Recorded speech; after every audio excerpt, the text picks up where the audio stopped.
There was quite a long distance from the harbor to the academic affairs office. Beneath their feet lay dark green flagstone paths, flanked by sharply styled, towering buildings. Song Xian walked half a step ahead, skillfully pointing towards several buildings in the distance. See those black buildings on the left? That's the teaching and administrative zone. Classes and official academy assignments all take place over there. Next, she gestured toward an area to the right shimmering with all kinds of magical light. That's the internal trading district. On the left is the Academy Exchange, where only academy credits are accepted. On the right is a branch run by the Professional Practitioners Chamber of Commerce within our school, affiliated with Northern Border Province. Su Chun followed the direction of her gesture. A massive light curtain stood outside the trading district, densely scrolling with all sorts of transaction listings. Wanted, silver-grade fire element staff, price negotiable selling. Intelligence on monsters on the outskirts of the Scorched Plains, 100 academy credits. Practically anything can be traded here. You can even rent dorm beds. Song Xian paused. That said, trading credits is strictly forbidden. The school turns a blind eye to private backdoor deals, but if you get caught doing it openly, you'll be expelled. Su Chun nodded. Credits formed the foundational operating logic of the academy. If buying and selling credits were permitted, managing the school would become extremely difficult. That's the cafeteria over there. If you want a nice meal or hard-to-find high-grade potions unavailable on the open market, you go there. Naturally, you'll need enough credits. Song Xian continued her introduction. Further ahead are the instance zones and training grounds. Song Xian's tone turned more serious. Instances are scattered all over the academy, but regular instances are concentrated in the instance hall. It holds instances of every difficulty rank, yet quite a number of students die there each year. As for the training grounds, they house gravity chambers, elemental simulation chambers, combat simulation chambers, and more. They deduct credits by the hour, and they burn through resources fast. She spun around and walked backward, looking at Su Chun. Last but not least, where we head back to every day, the dormitory district. Song Xian held up 3 fingers. Academy dorms are split into 3 tiers: Heavenly Grade, Earth Grade, and Mortal Grade. Mortal Grade dorms are the cheapest, 10 credits per day, 4-person rooms with basic spirit gathering formations. Earth Grade dorms cost 500 credits per day. They are single-person rooms with intermediate spirit gathering formations and private meditation chambers. As for Heavenly Grade, Song Xian clicked her tongue, a flicker of envy crossing her eyes. Heavenly Grade dorms cost 5,000 credits a day. They house top-tier spirit gathering formations. Sleeping there yields better results than a full day of monster hunting out in the wild. But only top-ranking juniors and seniors can usually afford to stay there. She halted, waiting for Su Chun to catch up, then clapped him on the shoulder. I live in an Earth Grade dorm right now. Those 500 daily credits force me to budget carefully. I have to take on extra scouting missions just to cover the cost. Junior Su, you've got solid fundamentals. If you strike it rich in the Abyss instance tomorrow, you could work your way up to an Earth Grade dorm too. 500 a day, Su Chun repeated casually. 500 per day added up to 15,000 a month. Ordinary students truly could not afford such expenses. Chatting as they walked, they soon arrived at a white domed building, the Academic Affairs Office. Few people filled the hall. Only several senior students were on duty at the service windows. Since new students had not formally enrolled, the place felt rather quiet. Go ahead. Hand over your admission notice and college entrance examination identity card to bind your academy student card. Song Xian leaned against a marble pillar and took a sip from her water canteen. Su Chun stepped up to the middle window. Behind it sat a young man in black-rimmed glasses, idly flipping through a magic tome. Early admission for a new student? The young man did not lift his head. Admission notice. Su Chun pulled the documents out of his backpack and pushed them across the counter. You ought to know the rules. Monster slaying points earned during the college entrance examination supplementary tournament will automatically convert to your initial academy credits at a 1:10 ratio. As he spoke, the young man placed Su Chun's identity card onto a blue glowing device. Generally speaking, even provincial top scorers only earn a few thousand points from the exam, translating into a few thousand credits. That would let them get by comfortably in the Academy 4. His words were cut short by a shrill, piercing beep from the device. Beep detecting import of college entrance examination supplementary tournament point data converting data warning. Excessively large data volume. Risk alert triggered automatically. Recalculating. Several students quietly reading in the hall jumped at the noise and turned their heads. Song Xian set down her canteen and frowned. Is the instrument broken? The next instant, a projection screen burst open above the device. A huge red number flickered wildly in midair before settling into place. Name, Su Chun. Grade, freshman credit balance, 33,058,933 million. A deathly hush fell over the academic affairs office hall. The young man behind the window gaped wide enough to fit an apple. He stared blankly at the floating number and rubbed his eyes. Units, tens, hundreds, thousands, 10,000s, 100,000s, millions. He counted the digits mechanically before leaping abruptly out of his chair. 33 million. His voice cracked, as though he had seen a ghost. Pens and books clattered to the floor from the hands of the other on-duty students. Holy hell. 33 million credits. You couldn't get that even if you slaughtered every monster in the supplementary tournament instance. It's a bug. The device must be malfunctioning. No one earns that much in a lifetime of study. What kind of absurd statistic is this? That can't be real. Song Xian, who had been leaning against the pillar, froze completely. Her gaze locked rigidly onto the glowing number, her mind going blank. 33 million. She risked her life on wilderness scouting missions, enduring monster stench and toxic fumes, just to scrape together 500 daily credits for her Earth-grade dorm. Was that number even humanly achievable? Su Chun studied the figure displayed on the screen with a calm expression. Junior Su. Song Xian turned toward him stiffly. Where did you get this many credits? How could you grind that much during the college entrance examination? Su Chun retrieved his new black student card from the window and slipped it into his pocket. Oh, this. He offered no lengthy explanation. I got lucky during the supplementary tournament and happened upon an epic rank boss.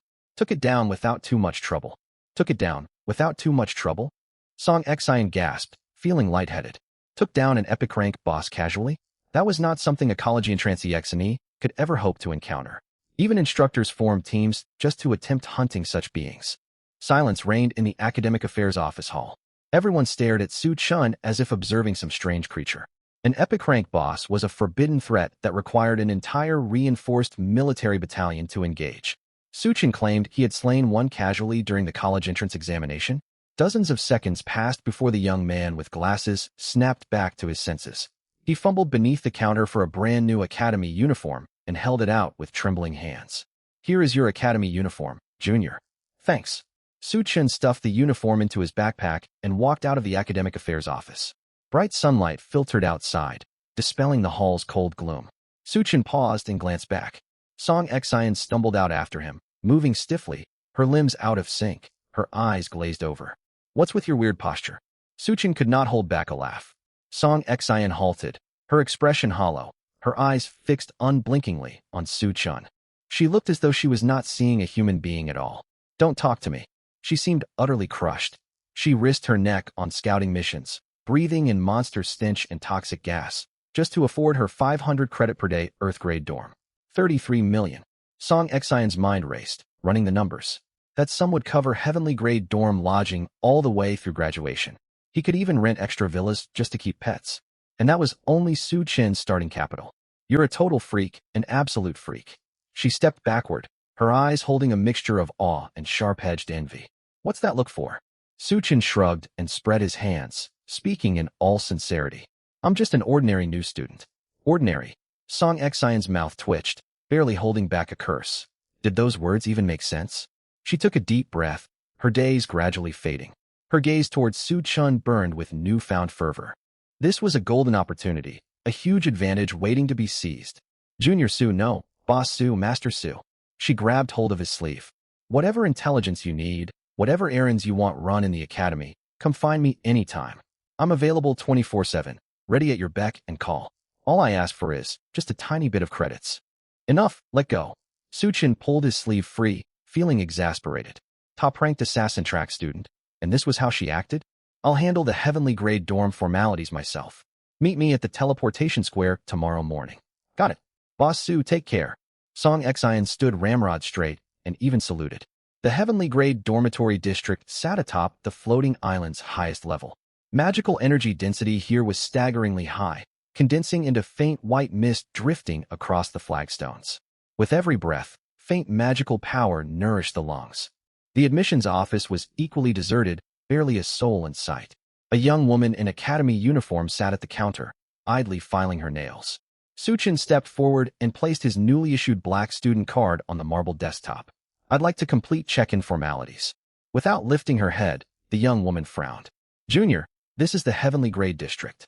Minimum rental period is 1 month, costing 150,000 credits. Are you certain you haven't wandered off course? Earth grade and mortal grade dorms are farther down. Swipe the card. Suchin kept his reply brief. Don't waste my time. The young woman huffed, convinced Su Chun was teasing her. A new student would count themselves lucky to have a few thousand credits. Wanting a heavenly grade dorm? That was absurd. Reluctantly, she picked up the card and swiped it across the blue glowing device. Beep current account balance. 33,053,900. Her hand jolted, and her nail file clattered to the ground. She stared rigidly at the long string of digits on the projection screen, as if struck by lightning. Her whole perception of reality shifted. 33 million credits. How could any student possibly possess that amount? Deduction successful. 150,000 credits, Unit 081, 8th Villa, in Row 3. The young woman steadied herself, her manner turning ingratiating. Here is your key. Reach out anytime if you need anything. My personal schedule is quite flexible. Understood. Ignoring her hints, Su Chun took the key and departed. Past the admissions office lay scattered small floating islets. Each heavenly grade villa occupied its own private islet, connected by translucent magical bridges. Villa outer walls were built from pure white magic stone, rooftops etched with intricate spirit-gathering runic patterns radiating soft light. Courtyards grew rare low-grade medicinal herbs seldom seen elsewhere, complete with miniature artificial waterfalls. Su Chun followed the house number to Villa 081. It was a 3-story villa, its outer walls draped in faintly glowing vines. The heavy black ironwood main door bore carved defensive runes. Su Chun pushed the door open. Boom. Immensely pure magical energy surged forth, dense enough almost to form liquid droplets. He stepped into the spacious ground floor hall. Soft monster-hide carpets covered the floor, and a huge leather sofa sat at the room's center. Magic lamps mounted on the walls automatically adjusted brightness. Beyond the living room lay a spacious lounge with a constant temperature bathing pool. The basement housed a training chamber. Energy-absorbing runes lined the walls, and metallic mechanical training dummies stood ready for skill damage testing. He climbed the spiral staircase to the second floor. Floor-to-ceiling panoramic windows overlooked rolling sea of clouds and a full bird's-eye view of the academy. The instant Su Chun stepped into the bedroom, green system prompts popped up in the corner of his vision. Notice, recover 1% of maximum health and mana every minute. Notice, automatically purge all negative status effects. Notice, gain 10,000 experience points per hour. Su Chun drew in a sharp breath. No wonder Song Xin had praised heavenly grade dorms so highly. This chamber provided constant healing. Percentage-based regeneration meant he permanently benefited from top-tier healing and mana-stirring potions. No matter how grievous his injuries, he would fully recover within 100 minutes. On top of that, 10,000 experience points were granted passively every hour. Staying inside around the clock yielded 240,000 experience points each day. Such leveling speed far outstripped risky outdoor monster hunting, with zero danger. From day one of enrollment, the gap between people widens this drastically. Su Chun watched his experience bar slowly rise and sighed. Truly, one could grow stronger just by staying here. He took a quick bath and did not go sightseeing further. The Abyss instance was extremely perilous. He intended to rest fully and prepare with all his strength. I wonder what awaits inside tomorrow's Abyss instance. Can I collect the full 4-piece set? Lying in bed, Su Chun felt a flicker of anticipation. What effects would the Abyss 4-piece set grant? The next morning, Su Chun woke in his lavish heavenly grade dorm bed, spotting a system pop-up showing experience plus 80,000. He stretched in satisfaction. After a simple meal, he stepped out of his dorm. He made his way to the teleportation square, the agreed meeting spot. Crowds had already gathered on the plaza early in the morning, mostly senior students forming teams for instance runs. Su Chun spotted Song Xin from afar. Her dark gray tight leather armor stood out amid the crowd. Beside her stood Lu Qingyan, the level 25 holy knight he had met the day before. 2 more companions stood with them, a young man and a young woman. The young man wore shimmering dark gold-trimmed armor, a sword crackling with faint blue magical energy hanging at his waist. Chun Feng level, 24 class, magic swordsman. The young woman wore pure white priest robes, holding a staff embedded with sacred crystal. Lin Wei level, 23 class, light priest. All of them possessed hidden classes. Truly, no mediocre talents made it into Sky Vault Academy. Su Chun walked forward. Boss Su, there you are. Song Xin hurried over and gestured toward her companions. Let me properly introduce you. This is our team leader, Senior Lu Qingyan, whom you met yesterday. Lu Qingyan smiled at Su Chun. Good morning, Junior Su. Song Xian tells me you are a highly promising newcomer. This is Chun Feng, our main damage dealer. Song Xian indicated the magic swordsman.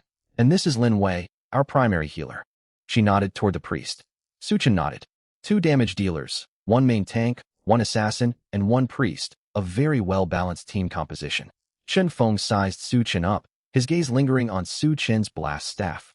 His brows knotted tightly. Song Xian. This is the powerful outside helper the academy mentioned? Just a newly enrolled freshman wielding a shoddy Blackarong-grade weapon. His voice carried far, drawing glances from nearby teams. He turned toward Lu Qingyan, irritation plain in his tone. Senior Lu, are you joking? This is the Abyss instance. We originally planned for my girlfriend Zhao Xiaoye to join us. She is a level 24 ice mage. You kicked her out just to bring in this newcomer who got in through connections. His anger mounted. He pointed directly at Su Chun. Kid, whatever tricks you used to steal Xiaoye's spot, the Abyss instance is no place for rookies like you to seek glory. Go back to your beginner instances and kill goblins. The atmosphere turned taut. Song Xian's expression darkened. She stepped forward, positioning herself in front of Su Chun. Chun Feng, watch your tone. He was assigned directly by the Academic Affairs Office. Take your complaints to the Academy Administration. Su Chun felt speechless. Reality had certainly shattered expectations. Foolish behavior existed everywhere. High standards of education did not guarantee sensible conduct. He looked at Chun Feng's finger, almost poking him in the face. Instead of growing angry, he offered a thoroughly sincere smile. There is no need for such agitation. Truth be told, I am not eager to come either, seeing how dangerous the Abyss instance is. How about this? Go fetch your girlfriend right now. If Senior Lu approves, I will withdraw from the team immediately. He paused for a moment and said in a low, somber tone, but you all need to hurry. The Abyss dungeon will only stay open for a limited time. If we fail the raid because we're waiting for someone, are you prepared to take the blame? Chun Feng was left speechless, his face flushing then turning pale. Dare he take that blame? Clearing the Abyss dungeon concerned the safety of hundreds of thousands of people. Every second counted, and countless lives had already been sacrificed. If they missed the time limit, he would inevitably face school disciplinary action, and criminal prosecution was all but guaranteed. Quit your sarcastic nonsense. Chun Feng ground his teeth and laid a hand on the hilt of his sword. The dark, blue glow of the magic sword flickered sharply. That's enough, Chun Feng. Lu Qingyan spoke softly. She stepped forward and slammed a rune, carved tower shield hard against the ground. Boom. A dull thud echoed, and the ground trembled slightly. The personnel list has already been filed with the Academy's Academic Affairs Office. It cannot be changed. Lu Qingyan looked at Chun Feng. Since we are in the same party, we follow the rules. Absolute coordination is required inside the Abyss dungeon. I do not want to see internal strife before we even enter. She turned towards Su Chun and cautioned him. Junior Su, the Abyss dungeon is extremely dangerous. Once inside, stick close to Lin Wei and me. If something unexpected happens, I will activate my skill to draw aggro immediately. Just focus on keeping yourself alive. Su Chun nodded without saying a word. It is almost time. Let us depart. With that, Lu Qingyan stowed her tower shield and turned toward the dock. Chun Feng shot Su Chun a venomous glare, snorted coldly, and followed. The Sky Vault Academy was an enormous distance from Gaofeng City. The party would travel aboard the Academy's special mana-powered shuttle. Inside the cabin, the low rumble of mechanical engines filled the air, and the atmosphere felt heavy. Lu Qingyan opened a virtual map, which projected itself onto the central metal table. Before we arrive, everyone lay your cards on the table. The Abyss dungeon is no game. I need to know each of your maximum stats and life-saving abilities. She pointed at a flashing red skull marker on the map. This Gaofeng City Abyss is codenamed Eye of the Poisonous Marsh. According to preliminary military reconnaissance, it is filled with venomous monsters corrupted by Abyss energy. They inflict heavy poison debuffs that reduce defense and deal continuous damage over time. Chun Feng, as our main damage dealer, what is your attack frequency and burst damage ceiling? Chun Feng thumped his chest plate and said proudly, my skill Shadow Blade Barrage deals massive damage. Combined with the armor-piercing stat of my dark, gold, rank weapon, I can deal over 10,000 points of mixed damage within 5 seconds. As long as you hold aggro, I will mow down enemies like slicing vegetables. Lin Wei, my Holy Purification can dispel poison status effects for the whole party. Surge of Holy Light can restore 30% of the main tank's health in 2 seconds. Lin Wei replied gently. Lu Qingyan nodded and looked over at Song Xian. I handle scouting and trap avoidance. I have shadow stealth and straw decoy. I can keep myself alive easily, Song Xian answered concisely. At last, every gaze settled on Su Chun. Chun Feng let out a mocking laugh, folded his arms, and leaned against the cabin wall. Sister Lu, what good do you expect a freshman to be? Is he going in just to pick up gold coins for us? Su Chun leaned back in his chair and studied the marsh terrain displayed on the hologram. Poisonous marsh. Defense reduction? That sounded pretty annoying. Me? Su Chun lifted his head and replied casually. I mainly deal DOT damage. I fight by stacking negative status effects. Damage over time? Chen Feng burst out laughing as if he had just heard the funniest joke imaginable. Are you kidding me?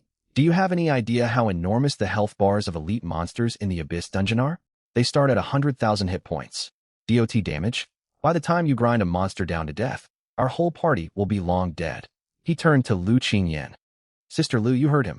This kid is only here to leech experience. Speed is everything in the Abyss dungeon. A damage, over, time build like his won't even scratch enemies. Lu Qingyan frowned slightly. Damage, over, time builds were indeed at a disadvantage in early game content. Damage ticked too slowly, which could easily overwhelm the front line tank. It is fine. Junior Su, just stay behind me and do not pull aggro unnecessarily. I will protect you if danger arises. Su Chen did not respond. He merely shrugged indifferently. Protect me? Who would end up protecting whom remained to be seen. 3 hours later, the shuttle's alert chimed. Notification, destination reached. Preparing for landing. Get ready for docking. Everyone inspect your gear and consumables. Lu Qingyan stood up. Light flickered in her hand as her heavy tower shield reappeared. The cabin door opened. A gale carrying the stench of rot and blood gusted inside. Beneath them lay ruins encircled by a makeshift military camp and towering metal defensive walls. Countless armed military awakened were hard at work setting up instruments and weapon emplacements. A sickly green haze hung in the sky. Several uniformed military officers hurried over to greet them.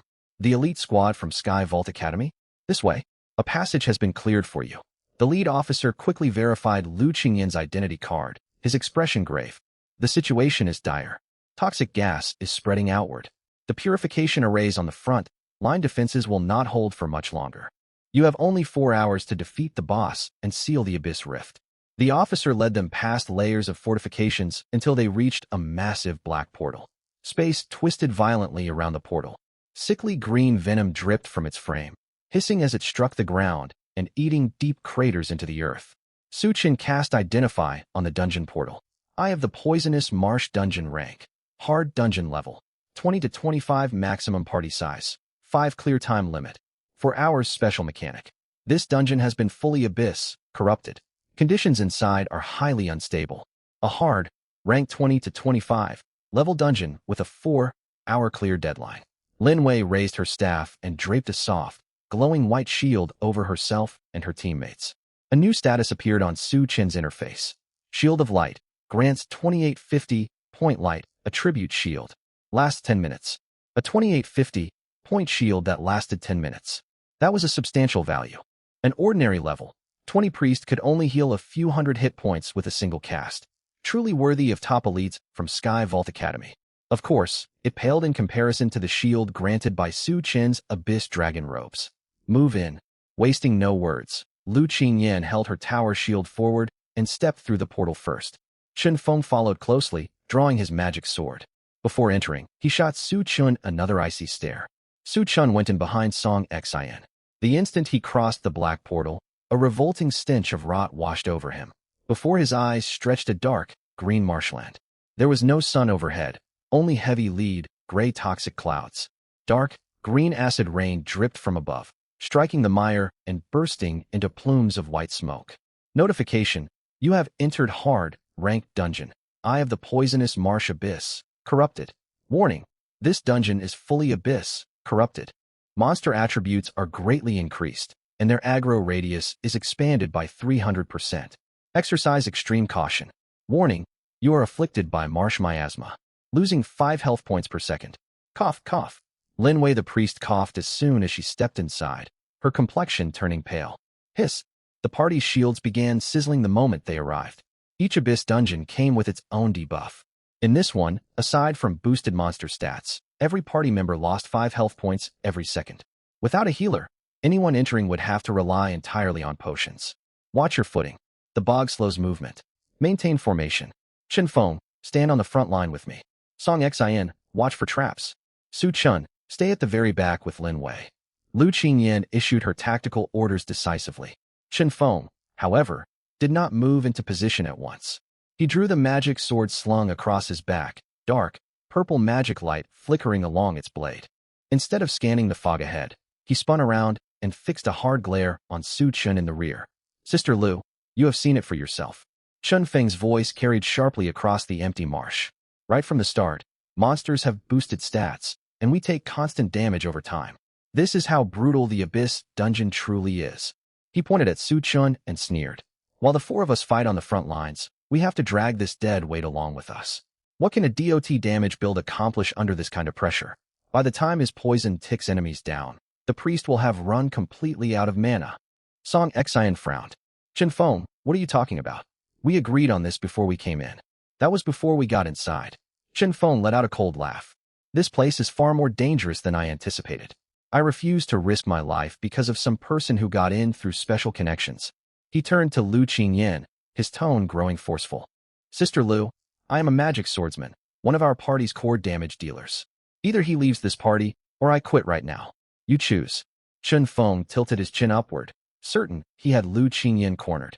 He knew full well what it would mean for the raid to lose a high-burst magic swordsman inside an Abyss dungeon. No matter how much Lu Qingyan wanted to protect the freshman, she would not gamble everyone's lives. Lin Wei bit her lip and looked at Lu Qingyan, troubled. Song Xian's hand rested once more on the hilt of her dagger. Standing in the mire, Su Chun watched Chen Feng's outburst without the slightest stir in his heart. So typical. Had this fool read too many cheap web novels? Did he honestly believe he possessed some protagonist's aura? Where did a level 24 magic swordsman get the gall to grandstand inside an Abyss dungeon? Su Chun said nothing. He merely watched Lu Qingyan quietly, curious how the senior would resolve this. Just as Lu Qingyan was about to speak, hiss, hiss. Faint sounds rose from the mud beneath their feet. 2 massive shadows exploded out of the mire without warning, lunging forward carrying fetid wind. Poison marsh crocodile level, 25 strength, 480 agility, 350 vitality, 800 spirit, 340 skills, death roll, venom spit. Even an ordinary trash mob boasted 800 vitality. This hard, rank Abyss, corrupted dungeon had monsters with higher stats than those in the nightmare. Rank instance Su Chun had fought a few days prior. Look out. Lu Qingyan's expression turned sharp. Bright light burst forth from her tower shield as she tried to activate her skill. But the crocodiles were far too fast, and they were already dangerously close, aiming for instant kills. One opened its fanged jaws and lunged straight for Lin Wei. The other charged at Chen Feng, swinging its spiked tail with a shrill whistling sound. In that split-second crisis, Su Chun casually lifted his staff. Whoosh! A dim magic missile shot forth, striking the crocodile attacking Lin Wei dead center. 5,536. A 4-digit damage value floated above the crocodile's head. Against a level 25 monster with 800 vitality, while respectable, the hit alone would not kill it. In the blink of an eye, everyone was stunned by that damage. That was merely a basic attack, yet it dealt over 5,000 damage. That outperformed many third-year students at the Combat Academy. Chen Feng caught sight of the number out of the corner of his eyes narrowing, yet he had no time to react. The crocodile's tail was already slamming toward him. Shit! Panicked, Chen Feng hastily raised his magic sword to block. Boom. Minus 1,540.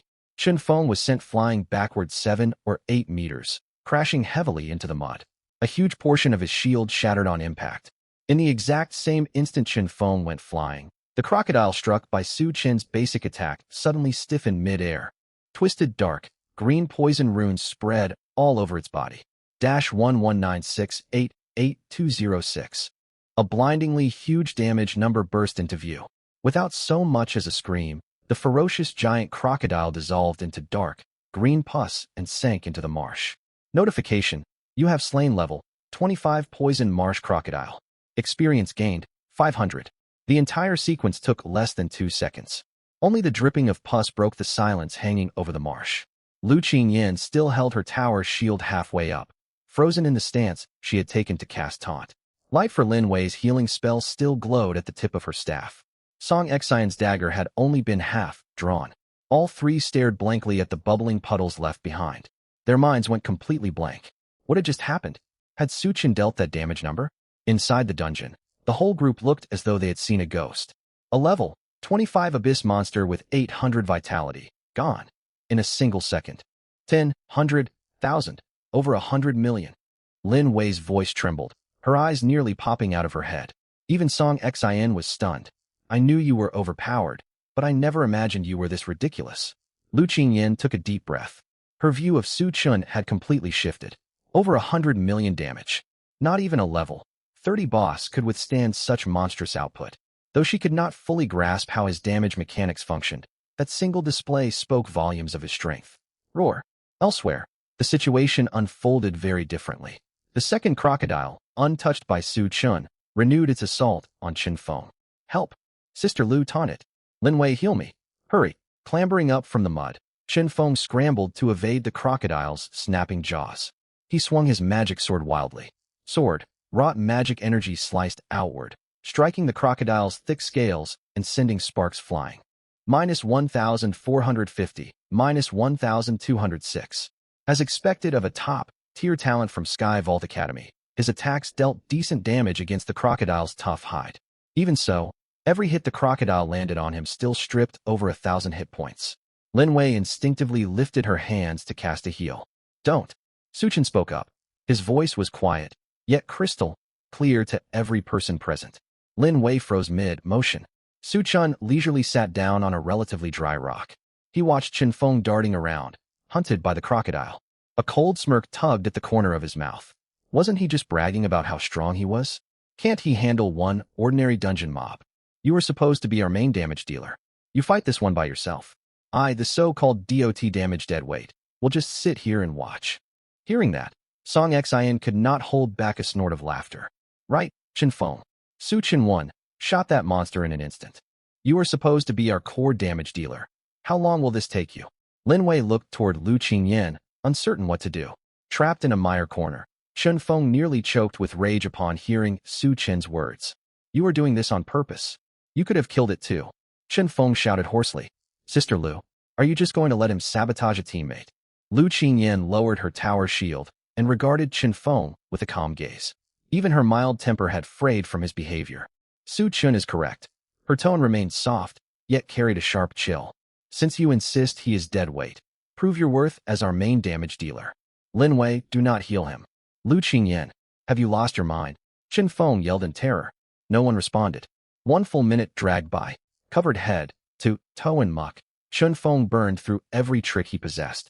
He chugged 3 high, great health potions before he finally managed to wear the crocodile down.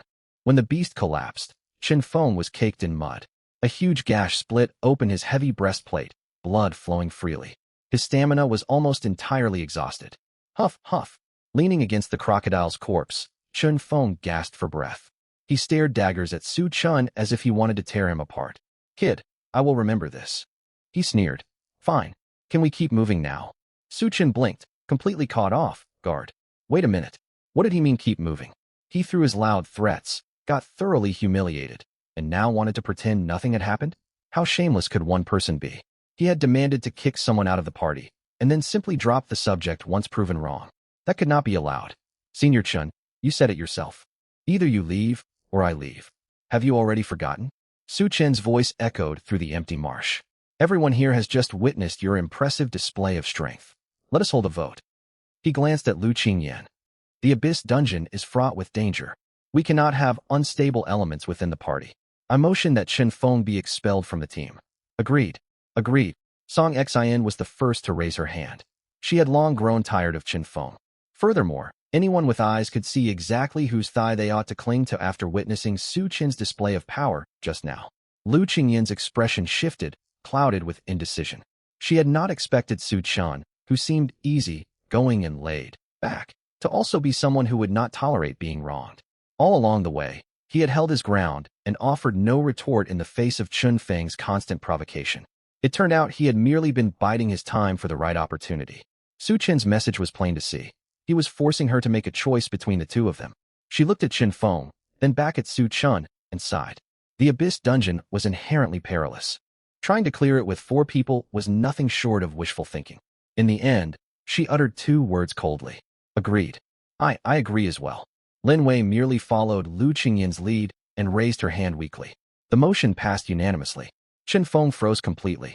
His original plan had been to leverage the situation to drive Su Chen away, cement his own position as the core of the party, and get payback for his girlfriend. Yet now, he had turned out to be the fool. You will regret this. Chen Feng pointed an angry finger at Lu Qinyan. Do you really think 4 of you can clear the Abyss dungeon? Without me, you will never defeat the final boss. You can just wait here for death. With that, Chen Feng fled in disarray toward the teleport gate. A flash of white light appeared, and his figure vanished from the dungeon. The nuisance is gone. Peace at last. Su Chen stretched lazily, gripped his staff, and strode forward. Shall we go, ladies? Lu Qinyan was far less relaxed. Her face darkened. Junior Su, do not be reckless. We are 1 member short, so we must proceed with greater caution. Su Chen shrugged and kept advancing in formation alongside the others. What followed left them utterly dumbfounded. One monster after another from the dungeon crossed their path. Level 26 Venomous Slime. Level 27 Rotting Treant. Level 28 Swamp Wyvern. No matter their rank or attributes, the moment they entered Su Chen's line of sight, whoosh. A basic attack. Dark green poison patterns instantly crawled across the monsters' bodies. -11969-5132, -119702058, -119708984. Terrifying damage values floated above the horde. Instant kills. Every single one. Not even corpses remained. They dissolved into pools of pus. The girls never even got a chance to lift their weapons. All they could do was listen to the flood of system notifications ringing in their ears. Successfully slain, level 27 Venomous Slime. EXP plus 630 successfully slain, level 28 Rotting Treant. EXP plus 640. With Chen Feng removed, experience was split among 4 party members, so each person gained slightly more. This is what he meant by damage over time effects. Lin Wei swallowed hard, her voice trembling. Lu Qinyan stared blankly as well. She had assumed the over 100 million damage strike from earlier had been a burst skill used solely to establish dominance. Now it dawned on her that was simply Su Chen's ordinary attack output. Song Xian let out a bitter laugh. I had no idea. As an Assassin Academy student, she had seen many poison using masters. But DOT damage exceeding 100 million per second? That defied all common sense. The party pressed forward rapidly.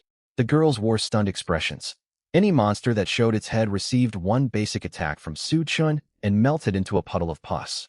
Half an hour later, the team reached the dungeon's inner region. Mist thickened ahead, and sick green miasma condensed into dripping droplets. Their shields hissed and corroded under its influence. Stop! Song Xian, scouting ahead, held up a hand and melted into a shadow. Seconds later, she reappeared behind a withered giant tree, her expression grim. There is no path forward. She lowered her voice and pointed toward an open muddy expanse. A vast, interconnected toxic swamp blocks our way. We cannot go around.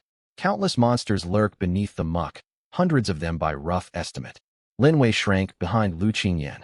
Hundreds of abyss monsters above level 25 clustered in one place. Out in the open, this would amount to a small-scale monster siege. Even a full 5-man elite squad would have to carefully pull them one by one. Getting surrounded meant certain total party wipe. Lu Qinyan's expression turned grave. She tightened her grip on her tower shield. There are far too many. If they swarm us, I can hold them off for at most 3 minutes. She turned towards Su Chen, who had silently become the party's undisputed tactical core. His monstrous single-target instant kill capability had firmly cemented his status as their greatest asset.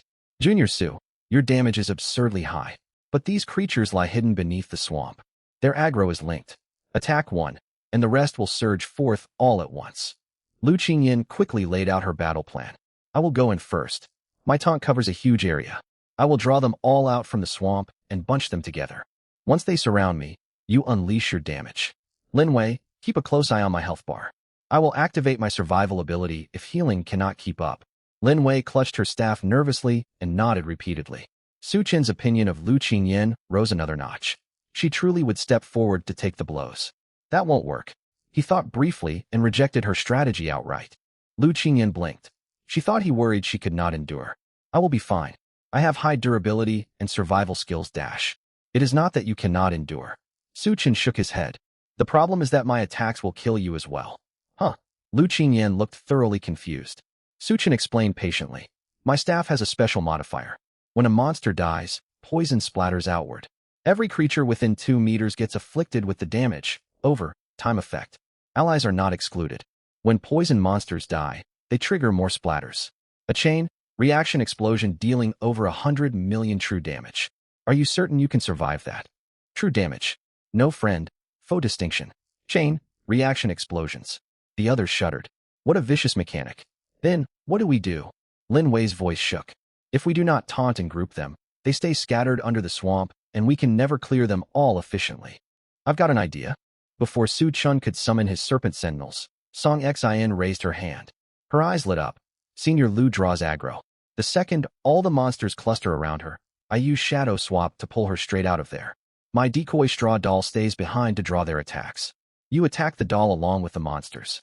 Song Xin, with excellent situational awareness, had come up with a coordinated plan. Shadow Swap functions similar to a mage's blink, swapping positions with a nearby target. Ordinary assassins could not bring another person along, but Song Xin possessed a hidden class with unique capabilities. That works. Move fast, my basic attacks land quickly. Su Chen nodded. He could have wiped out hundreds of monsters easily with Serpent Sentinels alone, yet he wanted to test team coordination. Leave it to me. Lu Qingyan took a deep breath. Brilliant holy light blazed across her body. Without hesitation, she charged into the muddy swamp with her tower shield raised. Boom. Her shield slammed hard into the mire. Holy shield taunt. Golden ripples burst outward from Lu Qingyan in all directions. The formerly still swamp erupted. Roar dash. Croak dash. Mud exploded. Giant abyss poison crocodiles and festering giant frogs covered in pustules burst to the surface, their eyes blood, red as they fixated on Lu Qingyan in the center. Aggro locked fully. Hundreds of elite monsters surged toward her like a black tide. The scene was immensely oppressive. Within mere seconds, Lu Qingyan was completely encircled. Fangs and venom, drenched tongues almost scraped against her tower shield. Now, Lu Qingyan shouted. Whoosh. A shadow flashed behind her. Song Xin appeared out of nowhere and grabbed Lu Qingyan's shoulder. Shadow swap. Light flared. Lu Qingyan and Song Xin reappeared 30 meters away in safe territory. A straw, hatted black decoy doll remained in their place. The doll possessed a short-lived taunt effect. Monsters immediately vented their rage upon it. The instant before the doll was torn apart, Su Chun lifted his hand. No special skill, just one simple basic attack. Whoosh dash.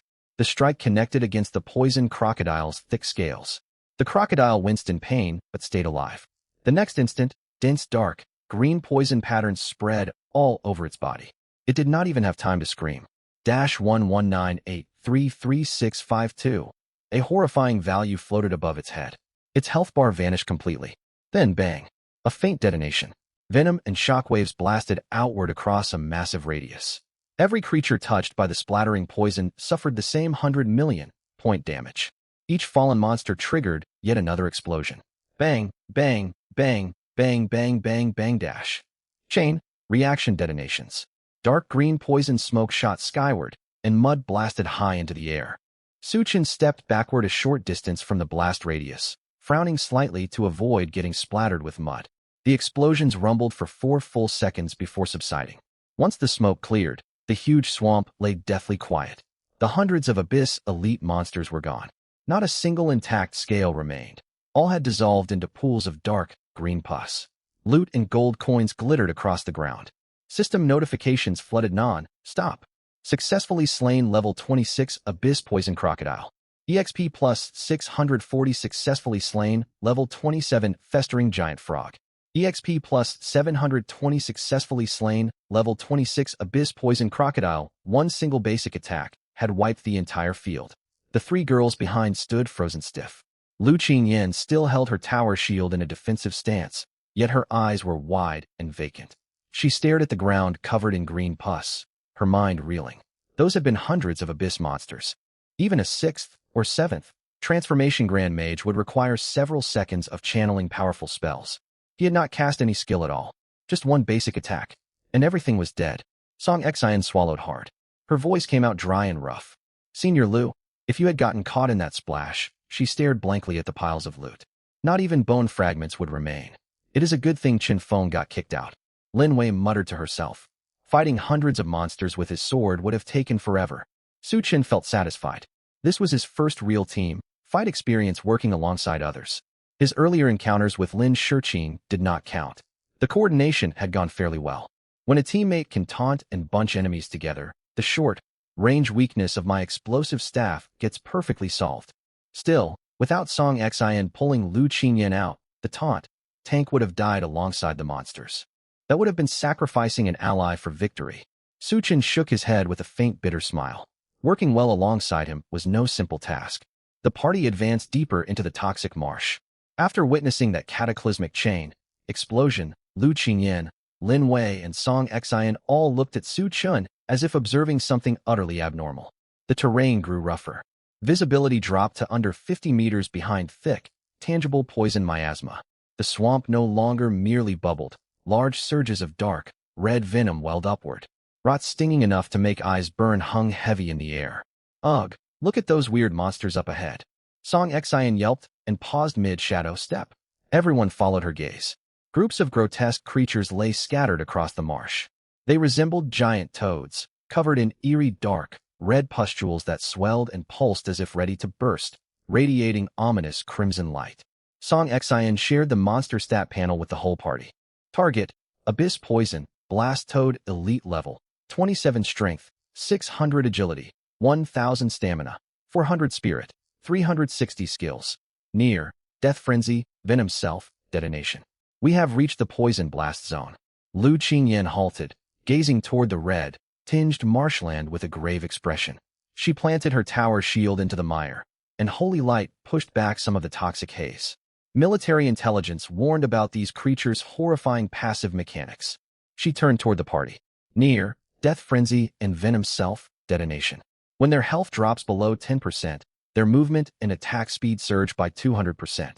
Upon death, they trigger a large-scale explosion dealing poison damage equal to 20% of their maximum health. Lin Wei flinched and gripped her staff tightly.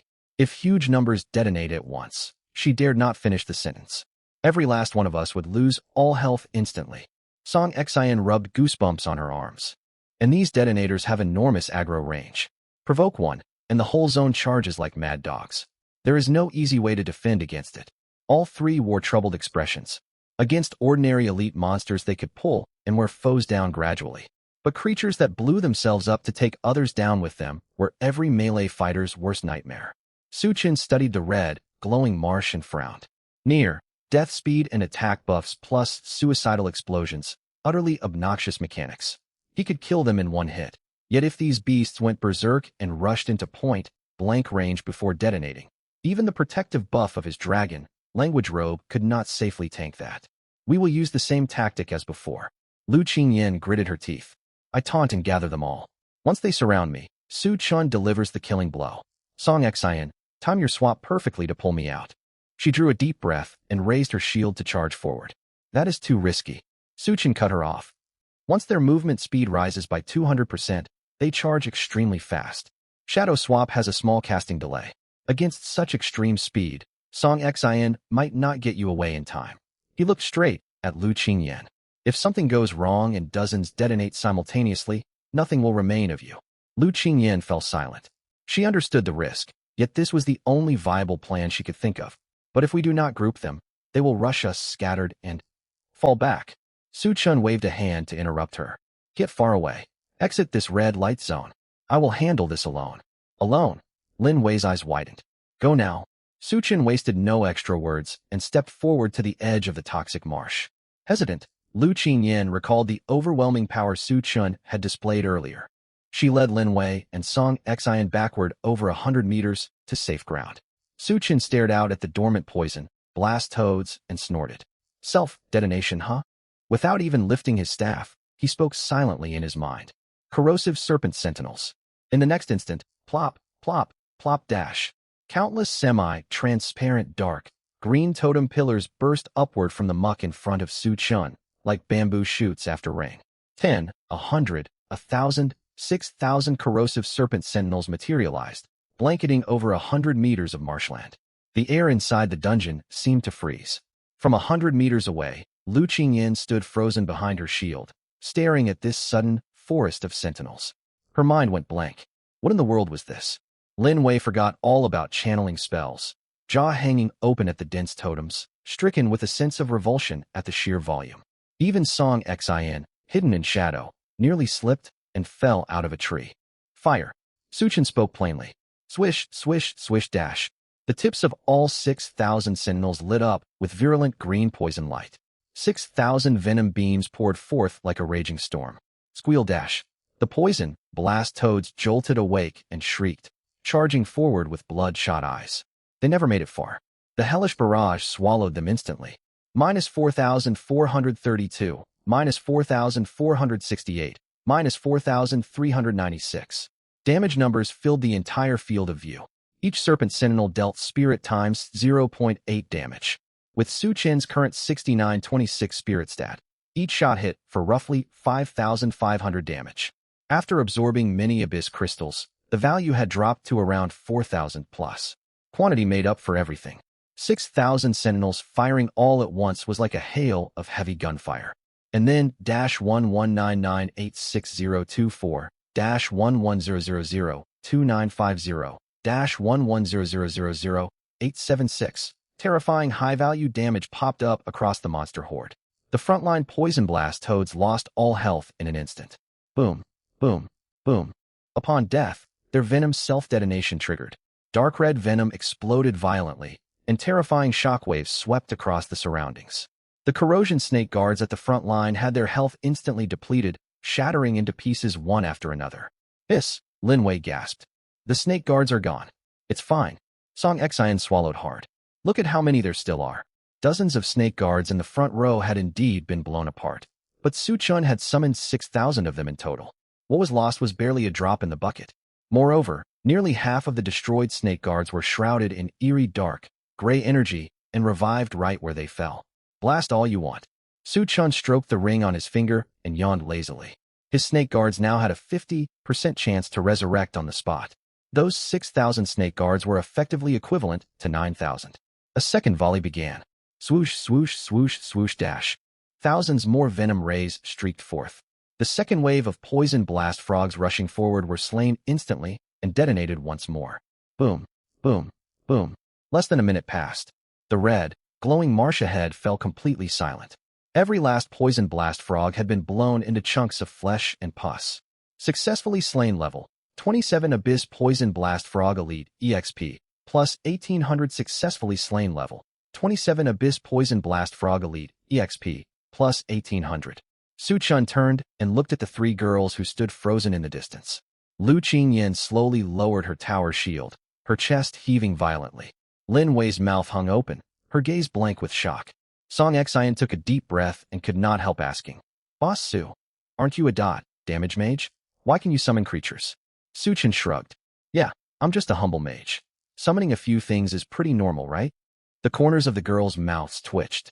Over 100 million damage per second. Summoning thousands of summons with a casual gesture. You call this a humble mage? At the entrance to the Poison Mirai instance, the slowly swirling dark, green spatial rift grew wider and wider. A maximum security cordon had been set up around the rift.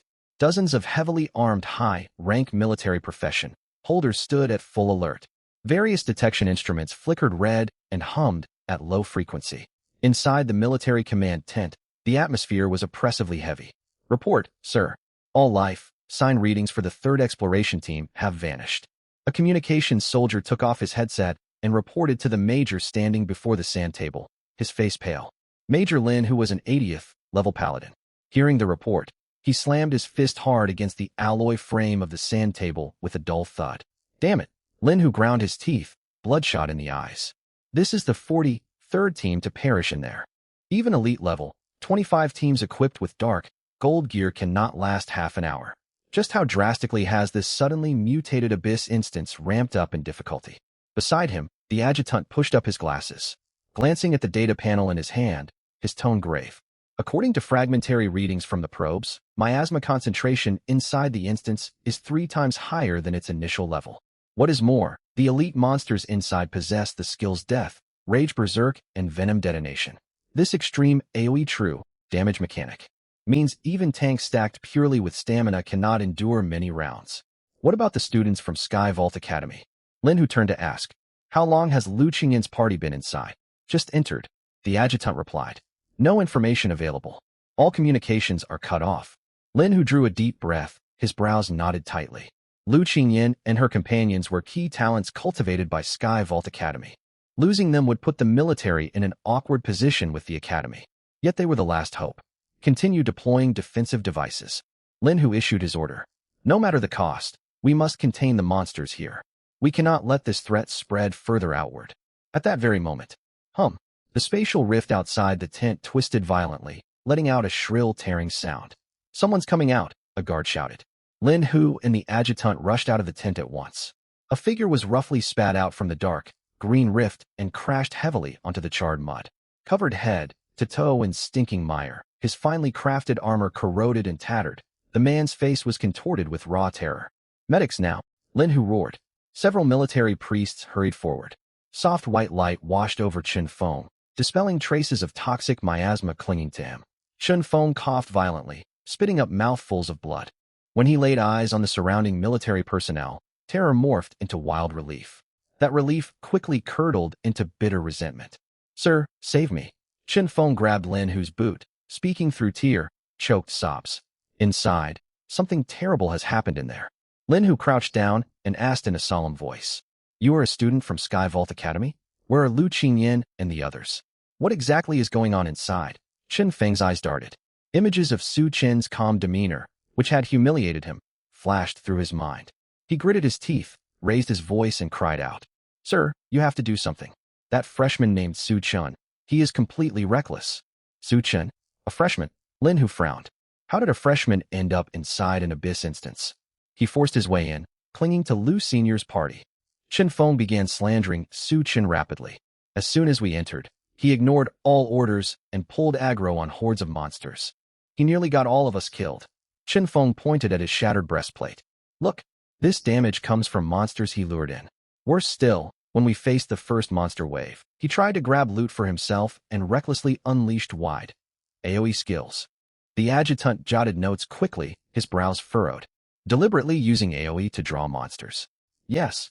Chen Feng nodded frantically. He cared nothing for his teammates' lives. If I had not reacted fast, I would already be dead in there. Lin Hu's expression darkened completely. Disregarding orders and internal strife were the gravest taboos during Abyss instance exploration. Countless teams have been wiped out because of one person's reckless actions. What has become of Lu Qingyin and the others? Lin Hu demanded sharply. Chen Feng put on a grief-stricken act. Senior Lu tried to shield that madman and took monster attacks head-on. When I escaped, they were surrounded by hundreds upon hundreds of monsters. That Su Chen, he is a disaster. Chen Feng wove lies freely, painting Su Chen as greedy, selfish, and utterly irresponsible. Outrageous. Lin Hu punched an armored vehicle beside him, denting its metal plating deeply.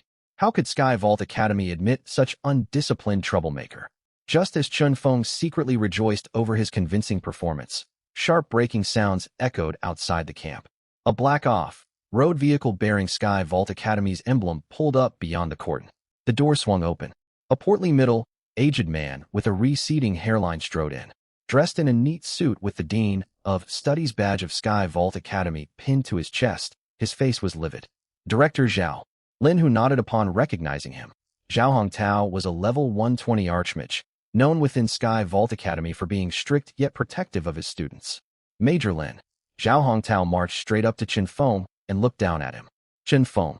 Repeat every word you just said, word for word. Seeing Zhao Hongtao, Chen Feng thought salvation had arrived. He scrambled over. Director Zhao? Thank goodness you are here. You must stand up for me. Snot and tears streaming down his face, Chen Feng retold his fabricated story, adding even more exaggerated details. He went so far as to brand Su Chen a psychologically twisted anti-social element, an abyssal collaborator, and a spy for the demon race. 3 serious accusations laid right at his feet. He called all us second-year students useless and claimed he could clear the instance single-handedly. Senior Lu endured his nonsense out of kindness.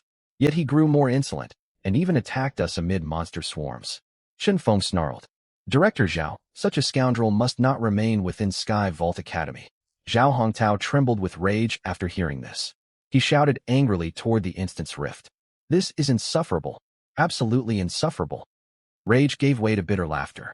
A first-year freshman, riding the fame of being the national top scorer, dares provoke senior students inside an abyss instance and stir up internal strife to harm teammates. Zhao Hongtao turned toward Lin Hu, his tone icy. Major Lin, Lu Qingyan is our academy's top third-year student. She must survive. As for this Su Chun, a ruthless glint flashed in his eyes. If he dies inside, so be it. That will be the consequence of his own folly. If he makes it out alive, I, Zhao Hongtao, will publicly expel him from Sky Vault Academy and hand him over to the authorities today. Chun Feng bowed his head, a venomous smirk tugging at the corner of his mouth. Su Chun, you think you are so powerful? Even if you get lucky and crawl out of this instance alive, you have crossed me, and now you face the military and the dean's office. Where will you go from here? After clearing the horrifying Poison Blast Frog Zone, the party took a short rest before pressing deeper into Poison Mire Eye. Further inward, light dimmed. The gray mist, like miasma, thickened into dense, tangible black fog. Giant dead trees around them twisted like contorted corpses, their branches clawing toward the sky. Warning. You have entered the Abyss Core Zone Despair Quagmire. Warning. Healing and shield effectiveness reduced by 50%. Beneath glaring red system warnings, the path forward vanished entirely. Stretching out before them lay an endless black swamp. Its surface churned like boiling asphalt, bursting with massive dark, purple bubbles. Each bubble popped, releasing visible clouds of toxic fumes. 100 or more meters out, at the very center of the swamp, a cloaked human-shaped figure sat cross-legged. That must be the final boss. Lu Qingyan's hands grew sweaty around her tower shield. Song Xian squatted at the swamp edge, her brows tightly knit. She pulled a straw dummy from her backpack and hurled it toward the black swamp ahead. Hiss! Before even landing in the mire, the dummy passed through the toxic gas a meter above the surface, and melted into pus in plain sight. It dripped into the swamp without so much as a ripple. Good heavens! Song Xian gasped and stumbled backward 2 steps. What kind of nightmare swamp is this? Lu Qingyan was unwilling to believe it. She spotted a lone Poison Blast Frog still wandering at the edge of the cleared Poison Blast Frog Zone. Lu Qingyan sprinted over. Thud!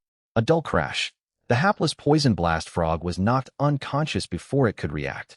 Lu Qingyan lifted it with one hand and threw it hard toward the black swamp. Croak! Damage numbers popped up the next instant. 1,000 mid-air, the Poison Blast Frog screeched in agony as its fur corroded instantly. Worse was yet to come. 1,000. Damage values flashed rapidly, 5 times every single second. The Poison Blast Frog thrashed in the swamp for several seconds before dissolving into blood and gore, not even bone fragments left behind. 5,000 damage per second? Lu Qingyan tightened her grip on her tower shield instinctively. As the party's main tank, she was highly sensitive to health and resistance values. What did 5,000 environmental damage mean? A typical level 20 warrior fully decked out in silver, rank gear would have at most 7 to 8,000 health points. Within this zone, monsters did not even need to attack. Brush a toe against the swamp, and health would be drained in mere seconds. Lin Wei covered her mouth. That's revolting. It is far more than revolting. Lu Qingyan paled, staring fixedly at the swamp. It deals continuous damage, and the swamp also applies slow effects. Poison Blast Frogs move quickly, yet they cannot escape once trapped. If we step in, we will get stuck and struggle to get out. Her brows drew together. 1,000 damage every second. Lin Wei would never be able to keep our health topped up. Even she herself would not hold out for long. There is no way to fight this. Song Xian shook her head and spread her hands. That boss is roughly 150 meters away. Even if Senior Lu uses her charge skill, slowed by the mire environment, it would still take 3 minutes to reach him. 3 minutes. She let out a bitter laugh. We cannot survive even several seconds. Lin Wei raised her staff and attempted to renew shields for everyone. Soft holy light wrapped around the 4 party members. Yet the shield was extremely thin, far dimmer than normal. It's no use. Lin Wei sighed. My shields and heals are cut by 50%. This shield barely has 1,000 hit points. A dead end. A complete dead end. Song Xian asked, Senior Lu, what does military intelligence say? Military reports never mention this swamp. They likely never made it past the Poison Blast Frog territory. Lu Qingyan shook her head helplessly. Then we should retreat. Song Xian sighed. Boss Su deals incredible burst damage, but he is a mage, a fragile glass cannon. If he steps in, he would be gone in a single second. Sigh. Lu Qingyan bit her lip, filled with bitter frustration. They had fought all the way to the final boss, only to be blocked by this hellish environmental mechanic. Had all their efforts been for nothing? Meanwhile, Su Chen silently observed the black swamp ahead. This swamp was devastatingly powerful. How wonderful it would be if he could claim this ability. Spawn a swamp of his own, infecting anyone who stepped inside with lethal poison, dealing over 100 million damage every second. Sadly, wishes were not reality. He sighed, glancing at the roiling toxic mist and the boss seated upon the distant platform. This was a hopeless situation for everyone else. For him, it was not entirely impossible. Stay right here and do not get too close.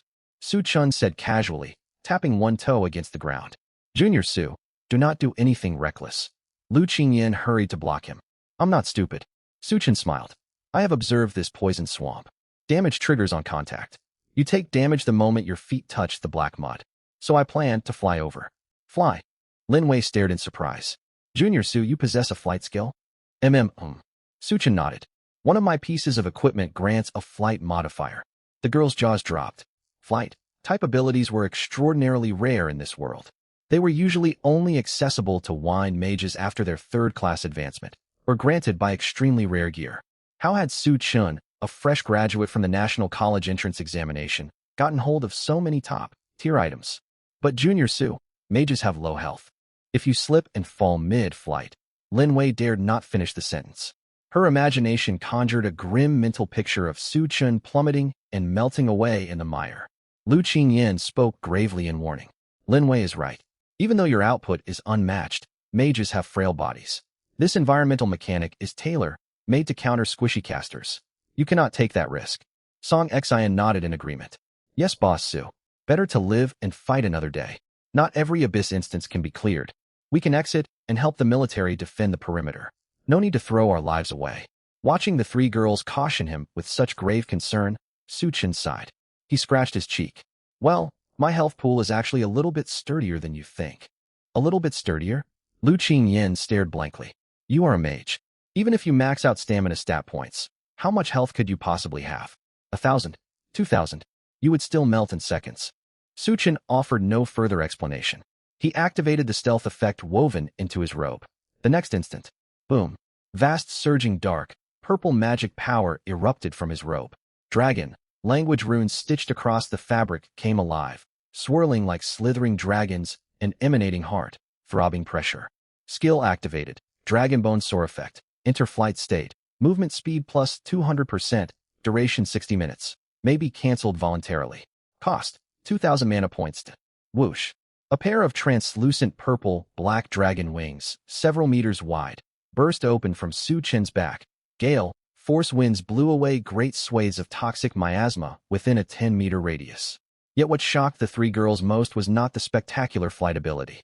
The moment the dragon wings unfurled, a thick, suffocating purple-black barrier materialized around Su Chen. Dragon word, bone, Aegis passive. Automatically generate a shield equal to 10 times your spirit stat. Shield persists continuously.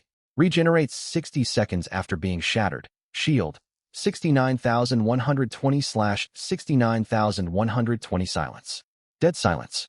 Only the gurgle of bursting bubbles echoed along the swamp shore. Lu Qingyan's eyes locked onto that shield value, nearly bulging out of her head.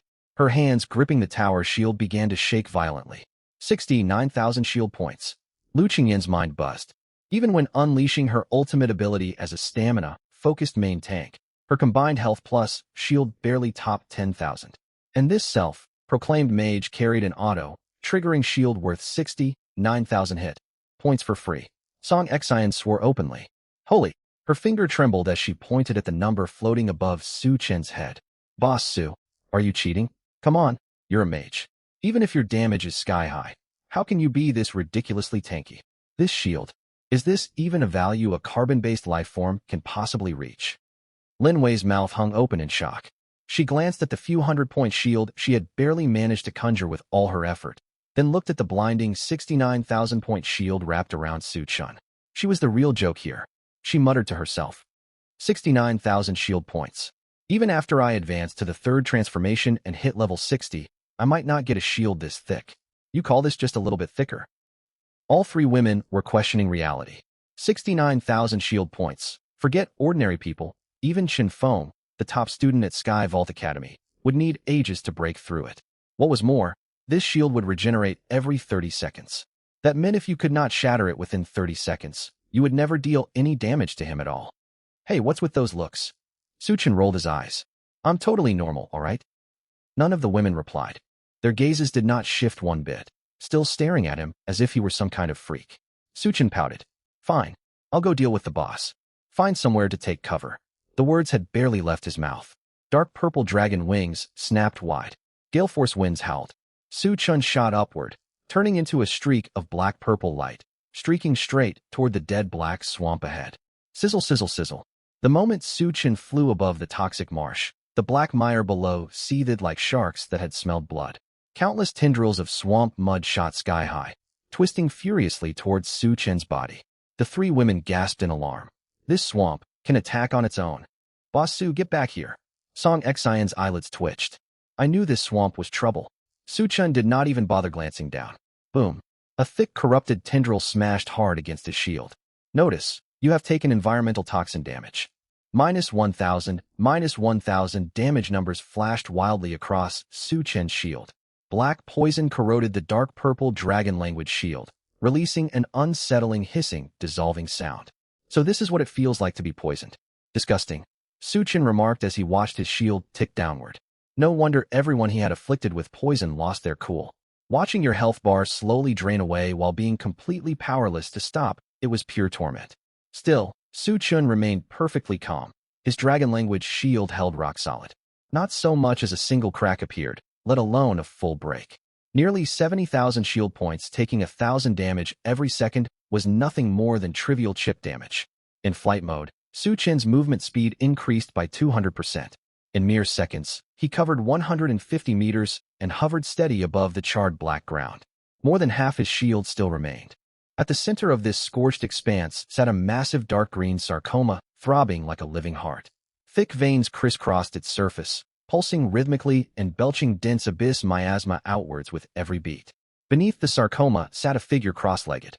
Or rather, a humanoid creature. It had no eyes.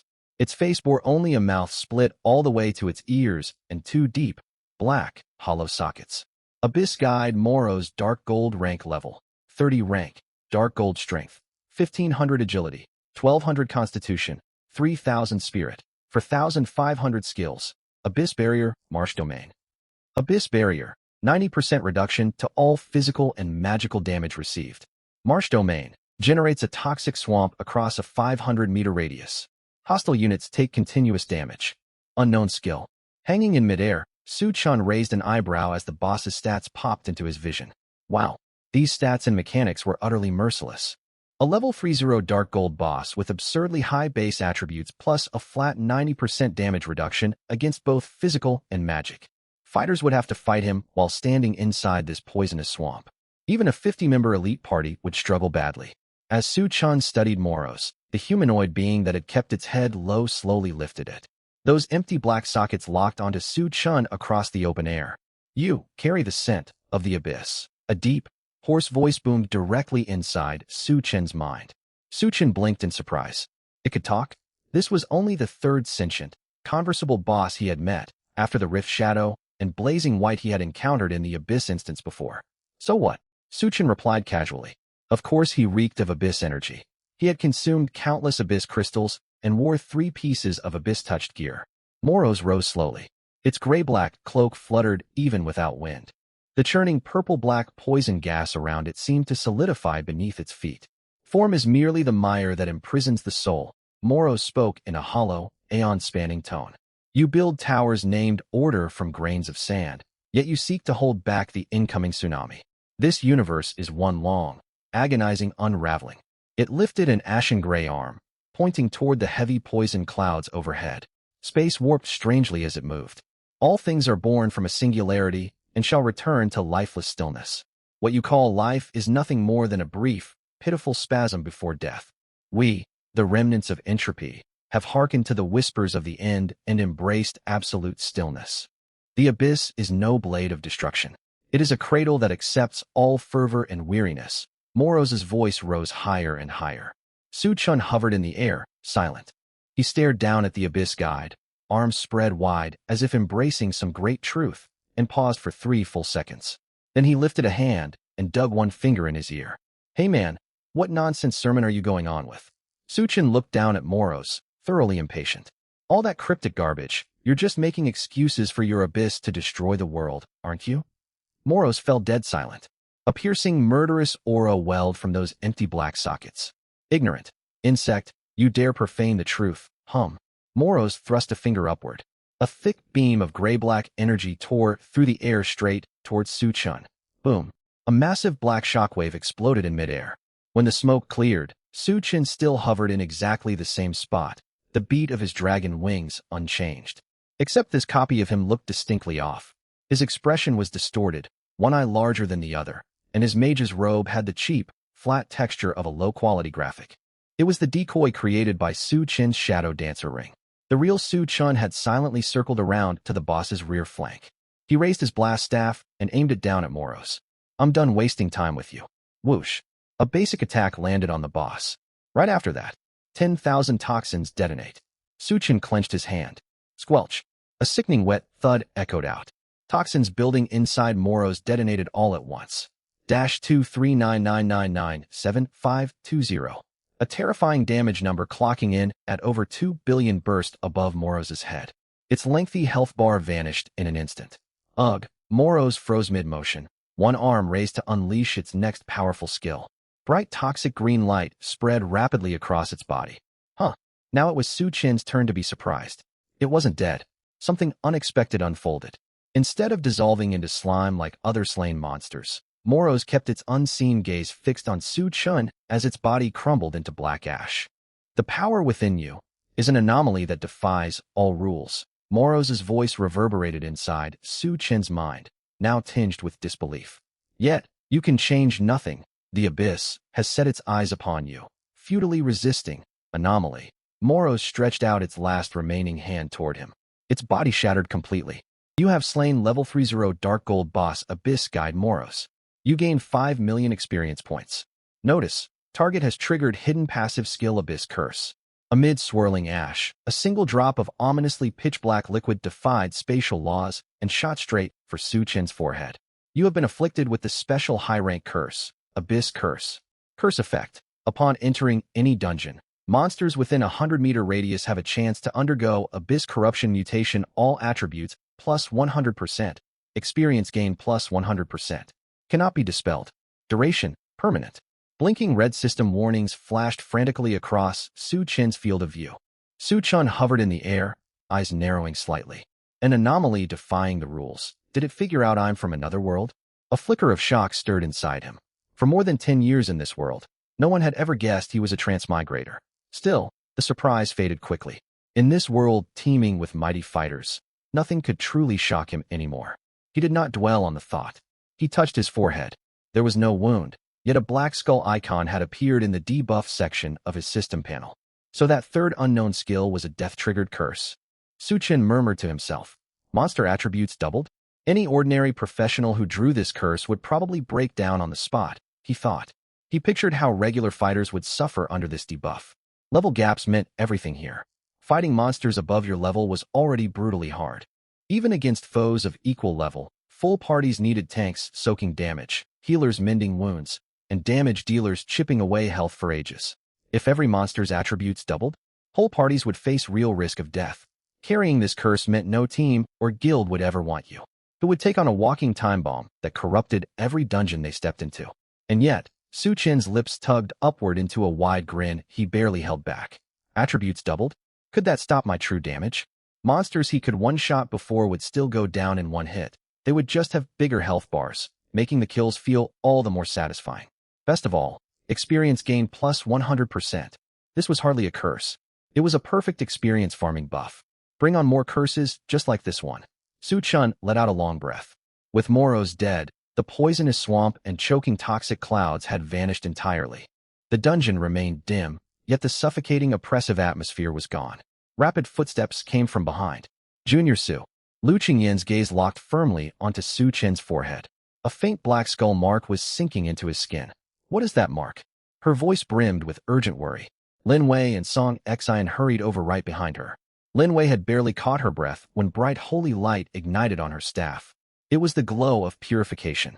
We saw what happened back by the swamp. Song Xian frowned deeply.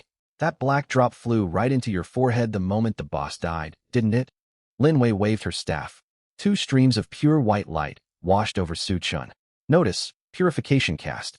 No dispellable ailments detected. Notice, dispel cast. High-rank rule-bound effects cannot be removed. Two system notifications flickered at the edge of Su Chen's vision. Su Chen sighed inwardly. These women noticed far too much. He had hoped to brush the whole thing under the rug and profit quietly.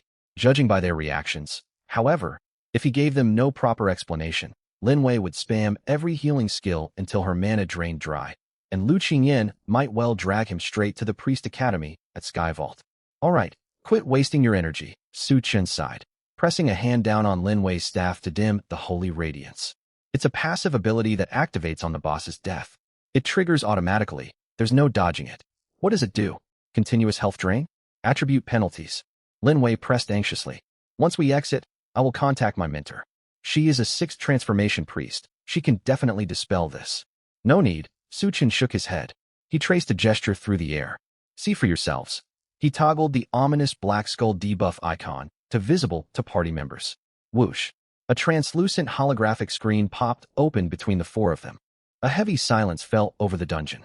This, Lin Wei's voice went hoarse. Monsters have a chance to turn abyss corrupted, all attributes doubled. And it is permanent. Impossible to dispel, Song Xian whispered. As top-tier students of Sky Vault Academy, they understood exactly what these numbers meant. Even a mere 10% stat boost for dungeon monsters could wipe out a fully equipped party. A full 100% increase. With this curse following him, every dungeon Su Chen entered would turn into a living nightmare. No guild, no squad would dare accept him. Lu Qingyin's hands trembled. Sharp guilt washed over her.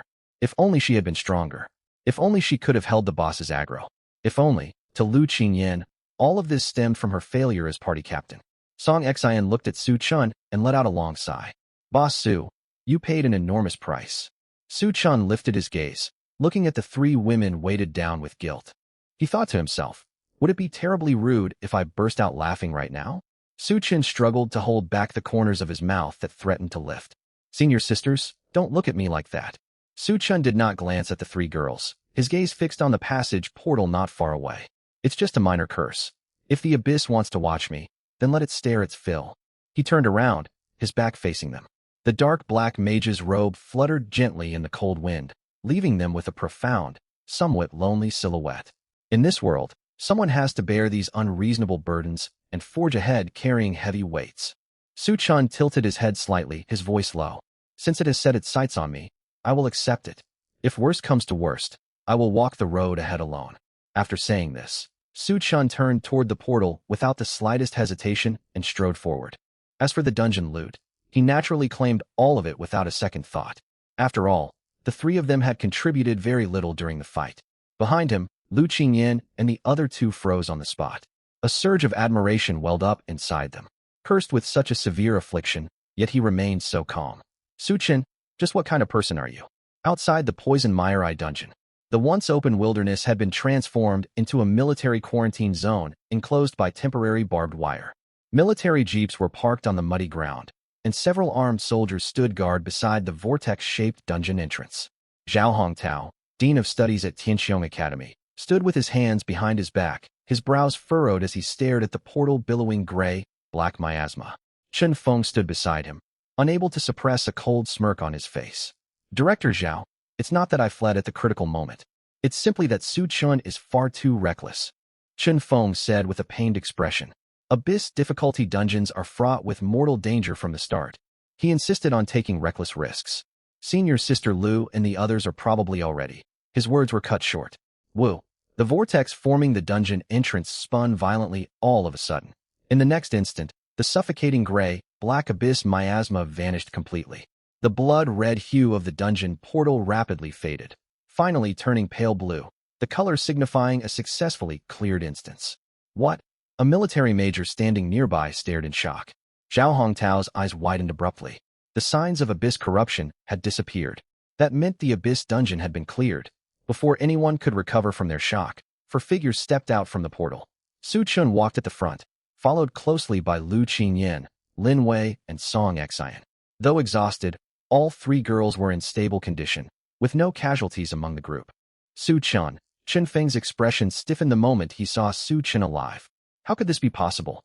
How had the four of them survived an abyss dungeon? He quickly regained his wits and pointed at Su Chun, shouting loudly, "Sir, that's him. He's the troublemaker who sabotaged the mission inside the dungeon.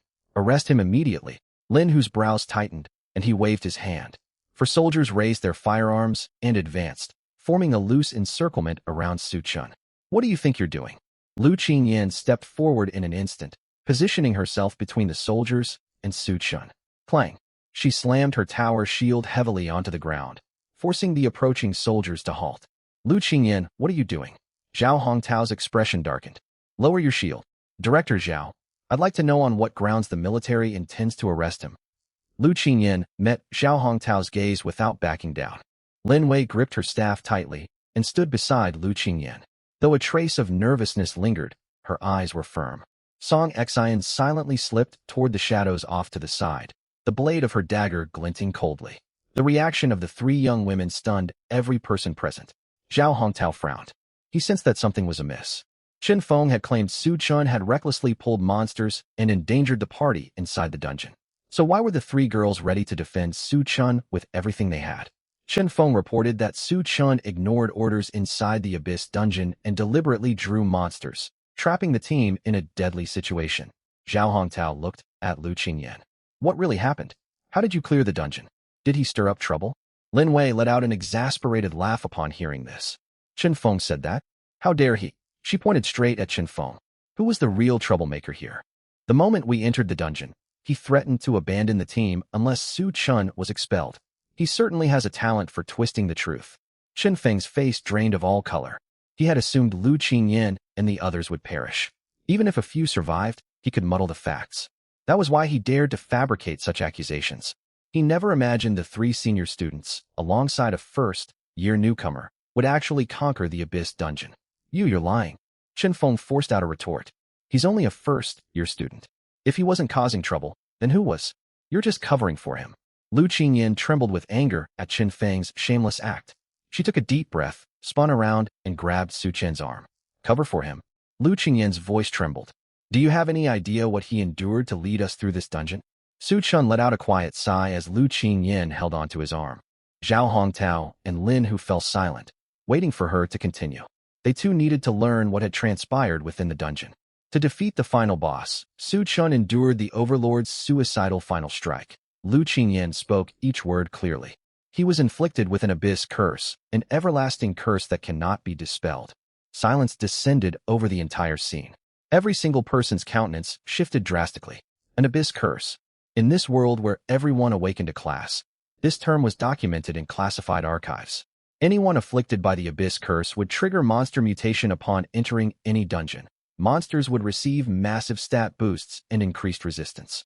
For any class bearer, this meant losing the ability to clear dungeons alone, and no team would willingly accept them. One curse could ruin a person's entire future. Zhao Hongtao's pupils constricted. He hurried forward and stared intently at Su Chen's forehead. Status scan.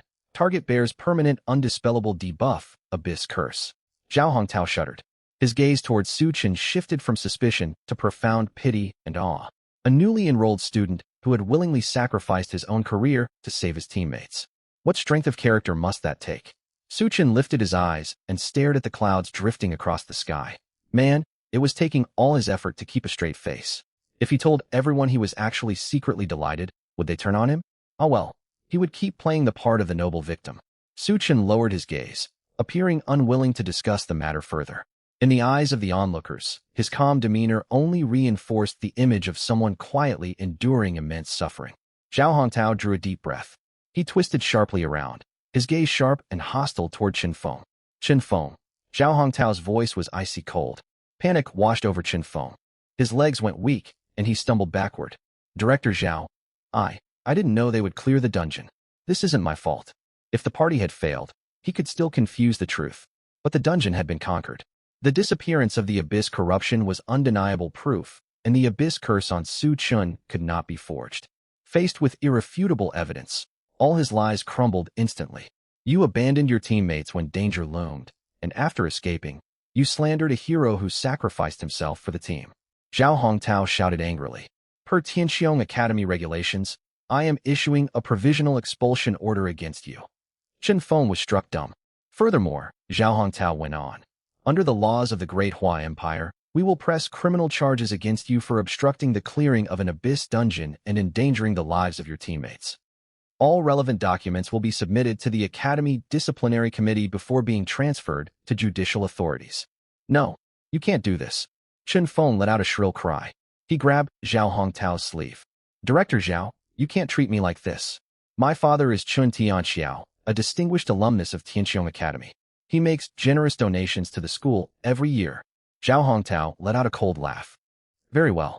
He pulled his arm free of Chen Feng's grasp. A father who fails to raise his child properly bears responsibility for his offspring.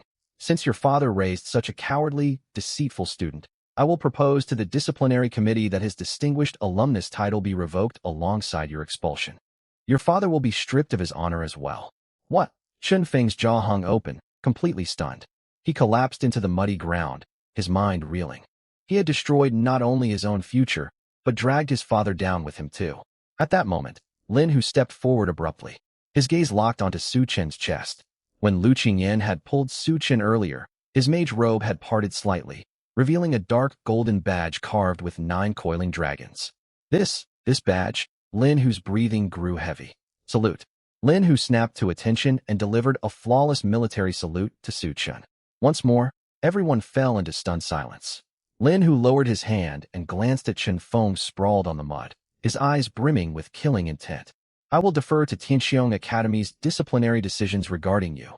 Lin Hu's voice was frigid. But you just attempted to defame a top priority state, protected individual, and incited the military to take violent action. Lin Hu waved his arm. Take him into custody. Transfer him directly to the 3rd Northern Border Theater Military Tribunal and prosecute him under charges amounting to treason. 4 soldiers rushed forward, seized Chen Feng, pinned his arms behind his back, and dragged him toward the jeep. Chen Feng could not even scream before a gag was forced into his mouth. Su Chun touched the 9 dragon purple gold medal pinned to his chest. Old John had spoken true. This badge carried far more weight than he expected. Zhao Hongtao, Lu Qingyan, and the other 2 girls looked from Su Chun to the respectful major. All of them were utterly confused. A top priority state, protected individual? There were barely more than a handful of people in the entire nation granted such status. Just how many secrets was Su Chen hiding? Chen Feng was hauled onto the military jeep like a lifeless sack. He struggled wildly, until one of the soldiers struck him, forcing him to calm down. Everyone, there's no need to watch any longer. Zhao Hongtao clapped Su Chun on the shoulder and sighed. The military holds higher law enforcement authority. Now that they have taken custody of Chen Feng, the matter is settled. Local institutions, let alone Tianxiong Academy, have no authority to intervene. Come along. Let us return to the academy. Wait a moment, Director Zhao. Lin Hu called out to stop them, turning to Su Chun. Student Su Chun, I am Major Lin Hu of the 3rd Northern Border Military Region. You may seek my assistance for any matter at the military base whenever needed. I appreciate your kindness, Major Lin, Su Chun replied. Lin Hu spoke earnestly. Rest assured, I will submit an immediate report regarding your curse. Very well. Su Chun nodded reluctantly. Truth be told, he had no desire to remove this debuff. Oh well, there was no stopping the report now. The military arranged a spacious armored personnel carrier to escort the party that had cleared the Abyss dungeon back to Tianxiong Academy. The atmosphere inside the vehicle was heavy. Lu Qingyan and Lin Wei sat across from Su Chun, stealing glances at him repeatedly. Their eyes still held a deep sense of guilt. Su Chun. Zhao Hongtao turned around from the front passenger seat. I will submit a full report to the Academy leadership about the events inside the Abyss dungeon. You endured the Overlord's curse to secure the dungeon clear and protect others. The Academy will not overlook such sacrifice. He paused, choosing his words carefully. Regarding your Abyss curse, the Academy will search for a solution. Rest in your dormitory these coming days. The Academy will award you generous credits and resource compensation. Su Chen nodded. Thank you, Director Zhao. Rest? He had no need for rest at all. In truth, He wanted to enter another dungeon immediately to test the probability of Monster Abyss mutation. Still, he would never voice that thought. Free resources were not to be turned down. Upon arriving at the teleportation formation, everyone exited the vehicle. The group boarded an airship bound for the academy. Zhao Hongtao left first, hurrying straight to the administrative district. The day's events, including the arrest of a student by military forces, demanded an urgent report to the school leadership. Lu Qingyan walked up to Su Chun and held out her communication device. Junior Su, let us exchange contact information. Lin Wei hurried over. Yes, count me in too. Su Chun took out his phone and scanned their codes. Ding. Notification. Lu Qingyan added as contact. Notification. Lin Wei added as contact. Junior Su. Lu Qingyan put her phone away, her expression solemn. We would not have survived without you today. I will never forget this favor. If you encounter any trouble within Tianxiong Academy or require any crafting materials, do not hesitate to reach out to me. Lin Wei nodded vigorously. Absolutely. If other parties refuse to team up with you, I will come whenever you call. As one of the Academy's most accomplished priests, she was a highly sought-after party member. Su Chen smiled faintly. I will reach out if the need arises. The two girls offered a few more reminders for him to rest properly before taking their leave. After Lu Qingyan and Lin Wei were out of sight, Song Xian pushed herself off the lamppost where she had been leaning and sauntered over. She stood with her hands behind her back, a thin braid swaying gently in the night breeze. Boss Su. Song Xian tilted her head, a playful smirk tugging at her lips. Su Chen raised an eyebrow. Is there something else you wanted, Senior Song? Song Xian stepped closer and lowered her voice. You put on quite the convincing act. What act? Su Chen's expression remained unchanged. It only dawned on me on the ride back. Song Xian curled her lip. Your attacks dealt true damage, didn't they? She lifted one finger and pointed towards Su Chen's forehead. This Abyss Curse doubles all monster attributes, but it also doubles experience gain. Song Xian narrowed her eyes. For everyone else it is a calamity, but for a freak like you, aren't you secretly delighted? Su Chen stared at Song Xian. This woman had sharp powers of observation, but he would never admit it. Su Chen sighed and adopted a mournful tone. Senior Song, you fail to understand. Doubling monster attributes is an enormous burden for a fragile mage like me. What's more, Su Chen gestured toward himself. Do you not feel even a trace of sympathy for a man trapped under a terrible curse? I have zero sympathy for you. Song Xian rolled her eyes. Fragile mage? She could grind her dagger down to the hilt and still failed to break through his nearly 70,000 shield points. She was certain now. Su Chen was deliberately playing the victim. Song Xian shot him another sharp glance. Yet inwardly, she felt a quiet sense of relief. She waved her hand. Enough of this. Head back and get some rest. Standard rewards for clearing an Abyss dungeon are 100,000 credits per person. Since Director Zhao promised you extra compensation, you will receive far more. Only 100,000. Su Chen sounded disappointed. 100,000 credits would barely cover his dormitory rent for a single month. Song Xian's mouth twitched. What did he mean by only? 100,000 credits would take her over a month to earn. A wealthy person like you could never appreciate how valuable credits are. I'm off. She pulled a face and turned to leave. Su Chen shrugged and headed toward his dormitory.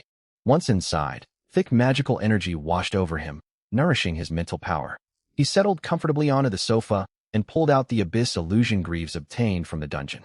The greaves were pitch black, seemingly wrapped in endless flowing dark mist. Su Chen equipped them immediately. A wave of exhaustion washed over him. His total stamina, which stood at 53 points, plummeted to 13. Nearly the same value he had possessed before awakening his class. Luckily, I have the dragon language robe shield. I would never dare wear these otherwise. Su Chen let out a bitter laugh.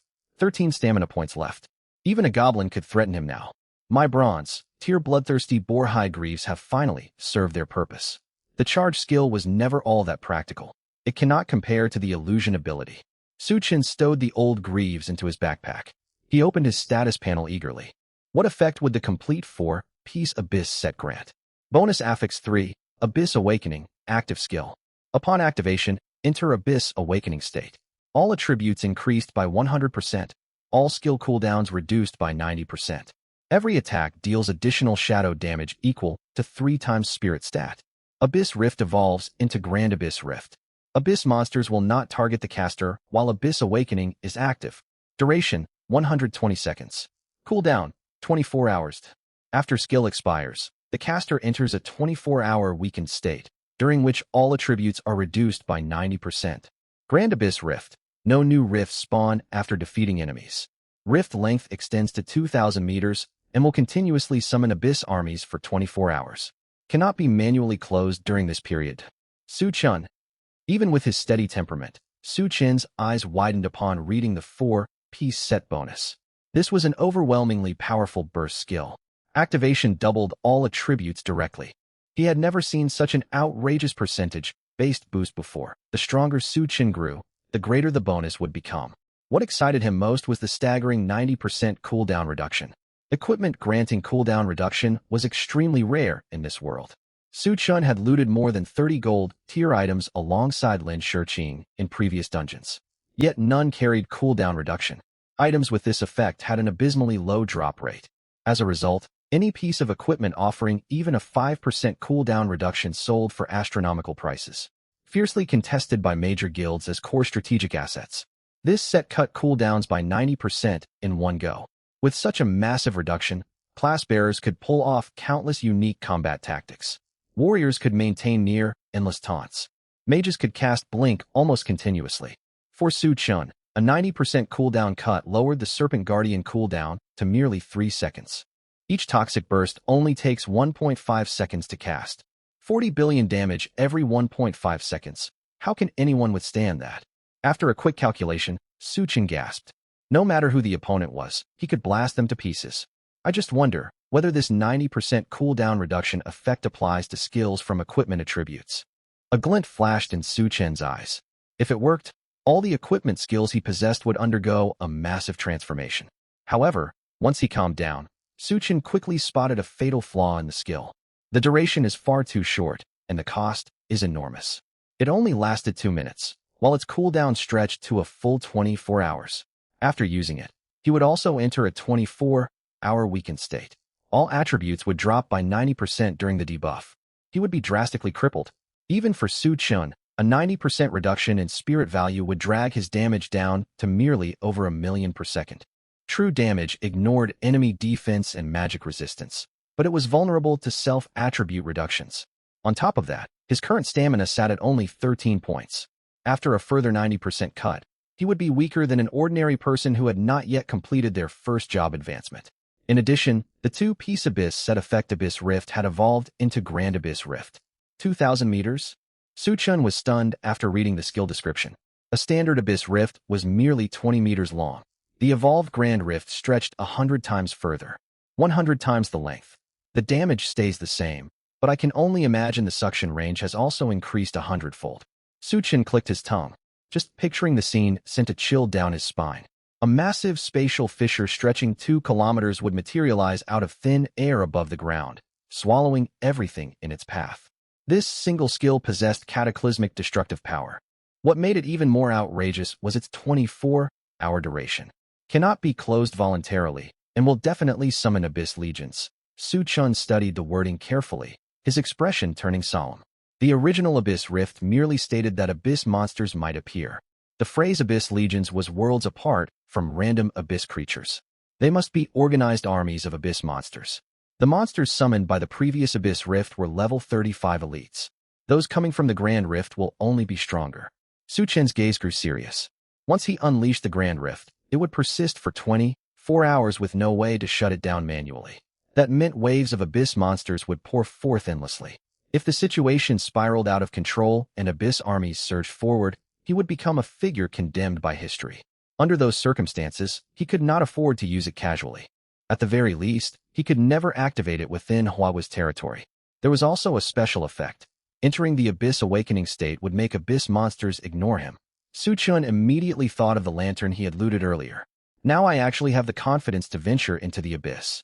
If things go wrong, I can activate Abyss Awakening instantly and be treated as one of them. If you can't beat them, join them. Sounds reasonable, right? Wait, it only lasts 2 minutes. If I can't get out within that window, I'll be in huge trouble. Having sorted out his thoughts, Su Chun closed the equipment panel and glanced at his experience bar.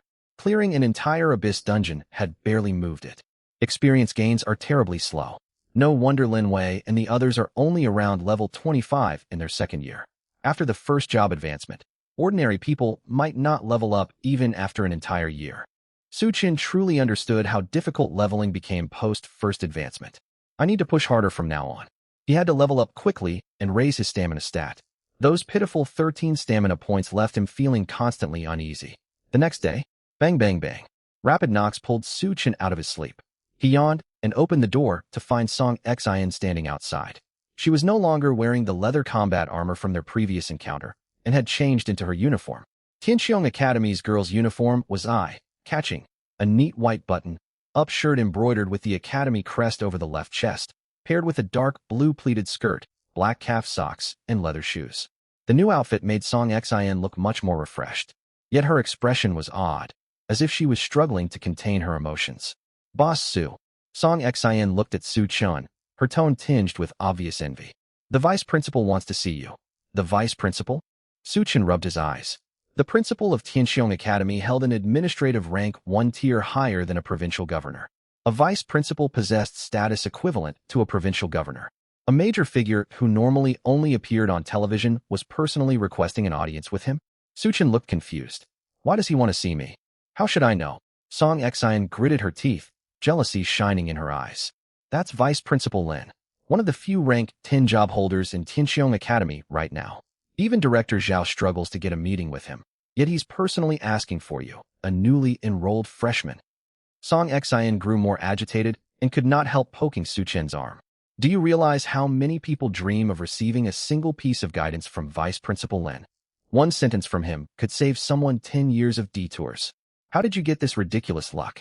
First 30 million academic credits, then a badge that intimidated a military major, and now this. Vice Principal Lin summons you directly. How are you even real? Su Qin leaned against the doorframe and watched her frantic display, his expression turning serious.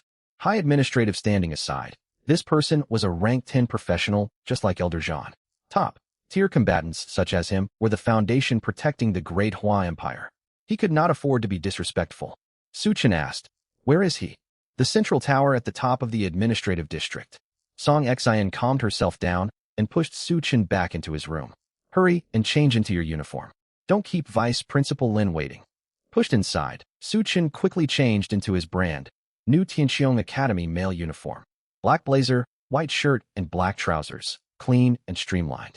He followed Song Xian at a brisk pace toward the administrative district. Morning sunlight poured over the tree-lined campus, and bursts of magic fluctuations drifted from all directions. Su Qin suddenly thought of something. Why are you the one delivering the message again? Obviously, I get academic credits for this work. Song Xian rolled her eyes. Us Assassin Division students are natural couriers, fast and hard to detect. The Academic Affairs Office turns to us first for urgent assignments, and every task pays well. Decent pay? If you run so many errands, why are you still living in mid-tier dormitories? Shut up. Song Xian lost her composure. How could this person be so sharp-tongued? Song Xian did not stop talking along the way to the central tower. As they walked, she recounted Vice Principal Lin's legendary exploits in an exaggerated tone. Lin Xiaodian, Executive Vice Principal of Tianqiong Academy. Song Xian lowered her voice and asked mysteriously, have you heard of the Blood Moon Rift incident 30 years ago? Su Qin shook his head. Compulsory education in high school did not cover these hidden chapters of history. Song Xian rolled her eyes, looking on him as a country bumpkin. A myth, Tirabis Rift tore open directly above the provincial capital of Meitan Province. Countless monsters surged forth like a tide. The whole city was on the verge of falling. And guess what happened? Vice Principal Lin stood guard at the rift entrance alone for 3 straight days and nights. Single-handedly, he pierced through all the monsters pouring out of the abyss, including several legendary bosses. Starlight sparkled in Song Xian's eyes as she spoke. Back then, he truly single-handedly held back an army. Su Qin listened, genuinely moved. Standing guard alone for 3 days and nights? Defeating legendary bosses single-handedly? He was an absolute powerhouse. If he could slay legendary bosses 30 years prior, his strength now would be even greater. Unlike Zhang Wuji, who favored formations and avoided direct combat, Vice Principal Lin sounded like a pure frontline warrior. Keep your wits about you once you go inside. Don't act casual and flippant. Song Xian halted before the exclusive elevator of the central tower and warned him. Vice Principal Lin has a fiery temper. If you anger him, he could crush you to dust with a single finger. I understand. Su Qin waved and stepped into the elevator. The lift ascended nonstop all the way to the top floor. A soft ding echoed as the metal doors slid open to both sides. The office on the top floor was staggeringly vast, furnished simply. A burly silver-haired elder stood with his back to Su Chun before a huge floor-to-ceiling window. Unlike Zhang Wuji, who concealed his power beneath an unassuming exterior, the elder made no attempt to suppress his aura. Simply standing there seemed to freeze the surrounding air. Su Chun. Lin Xiaotian turned around. His eyes were exceptionally sharp. Merely meeting his gaze pressed heavy pressure onto others. "Good day, Principal Lin." Su Chun greeted him naturally. Lin Xiaotian stared at Su Chun for a moment, a faint trace of approval flashing across his face. A newly advanced first-job freshman could stand straight under his pressure without his voice trembling. He truly had merit. "You have a strong spirit. No wonder Zhang Wuji took a fancy to you and gave you the Nine Dragons Purple Gold Medal." Lin Xiaotian strode slowly over to Su Chun. The title of national top scorer carries weight among high school graduates. That old man Zhang Wuji has always held lofty standards. If he vouches for you, your SSS rank hidden class, the poison mage must possess unique strengths. Elder Zhang flatters me. I merely got lucky. Su Chun responded politely. Humph. I will judge whether it is luck myself. Lin Xiaotian's expression turned stern. I have reviewed your performance in the college entrance examination supplementary tournament, as well as yesterday's Abyss dungeon. You performed admirably. I am also aware of your curse. The Academy will look for solutions. Enough trivial talk. What interests me more is another matter. Lin Xiaotian abruptly shifted the topic. Word is, you have grown quite close to Shiqing's girl. Su Chen's heart skipped a beat. Wait, why the sudden shift to Lin Shiqing? The conversation had taken an unexpected turn. He glanced at Lin Xiaotian's stern face, then thought over the names Lin Shiqing and Lin Xiaotian. Both shared the surname Lin. Su Chen asked cautiously, Principal Lin, if I may be bold, what is your relation to classmate Lin Shiqing? Lin Xiaotian let out a cold huff, hands behind his back as he looked down at him. Shiqing calls me uncle. As for the rest, you do not need to know yet. Su Chen fell silent. Good grief. The vice principal of Tianxiong Academy, a provincial-level official, the powerhouse who defeated legendary bosses 30 years ago, was the girl's uncle.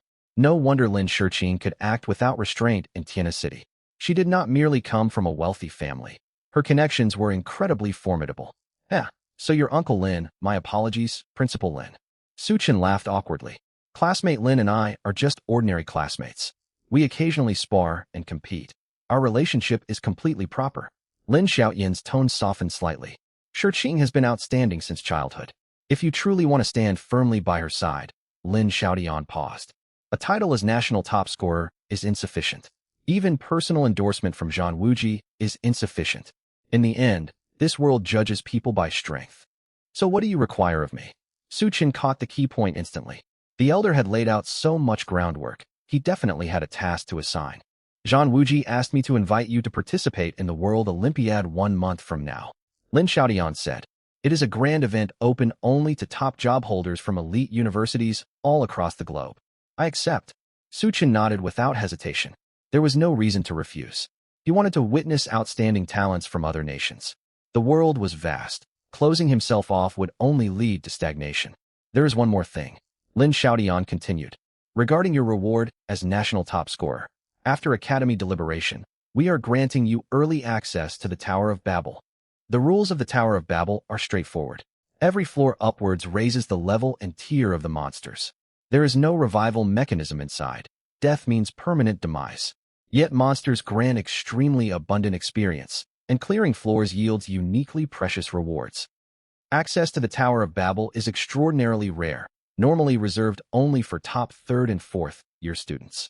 Even as national top scorer, I would never permit you to venture in to die if your ability is lacking.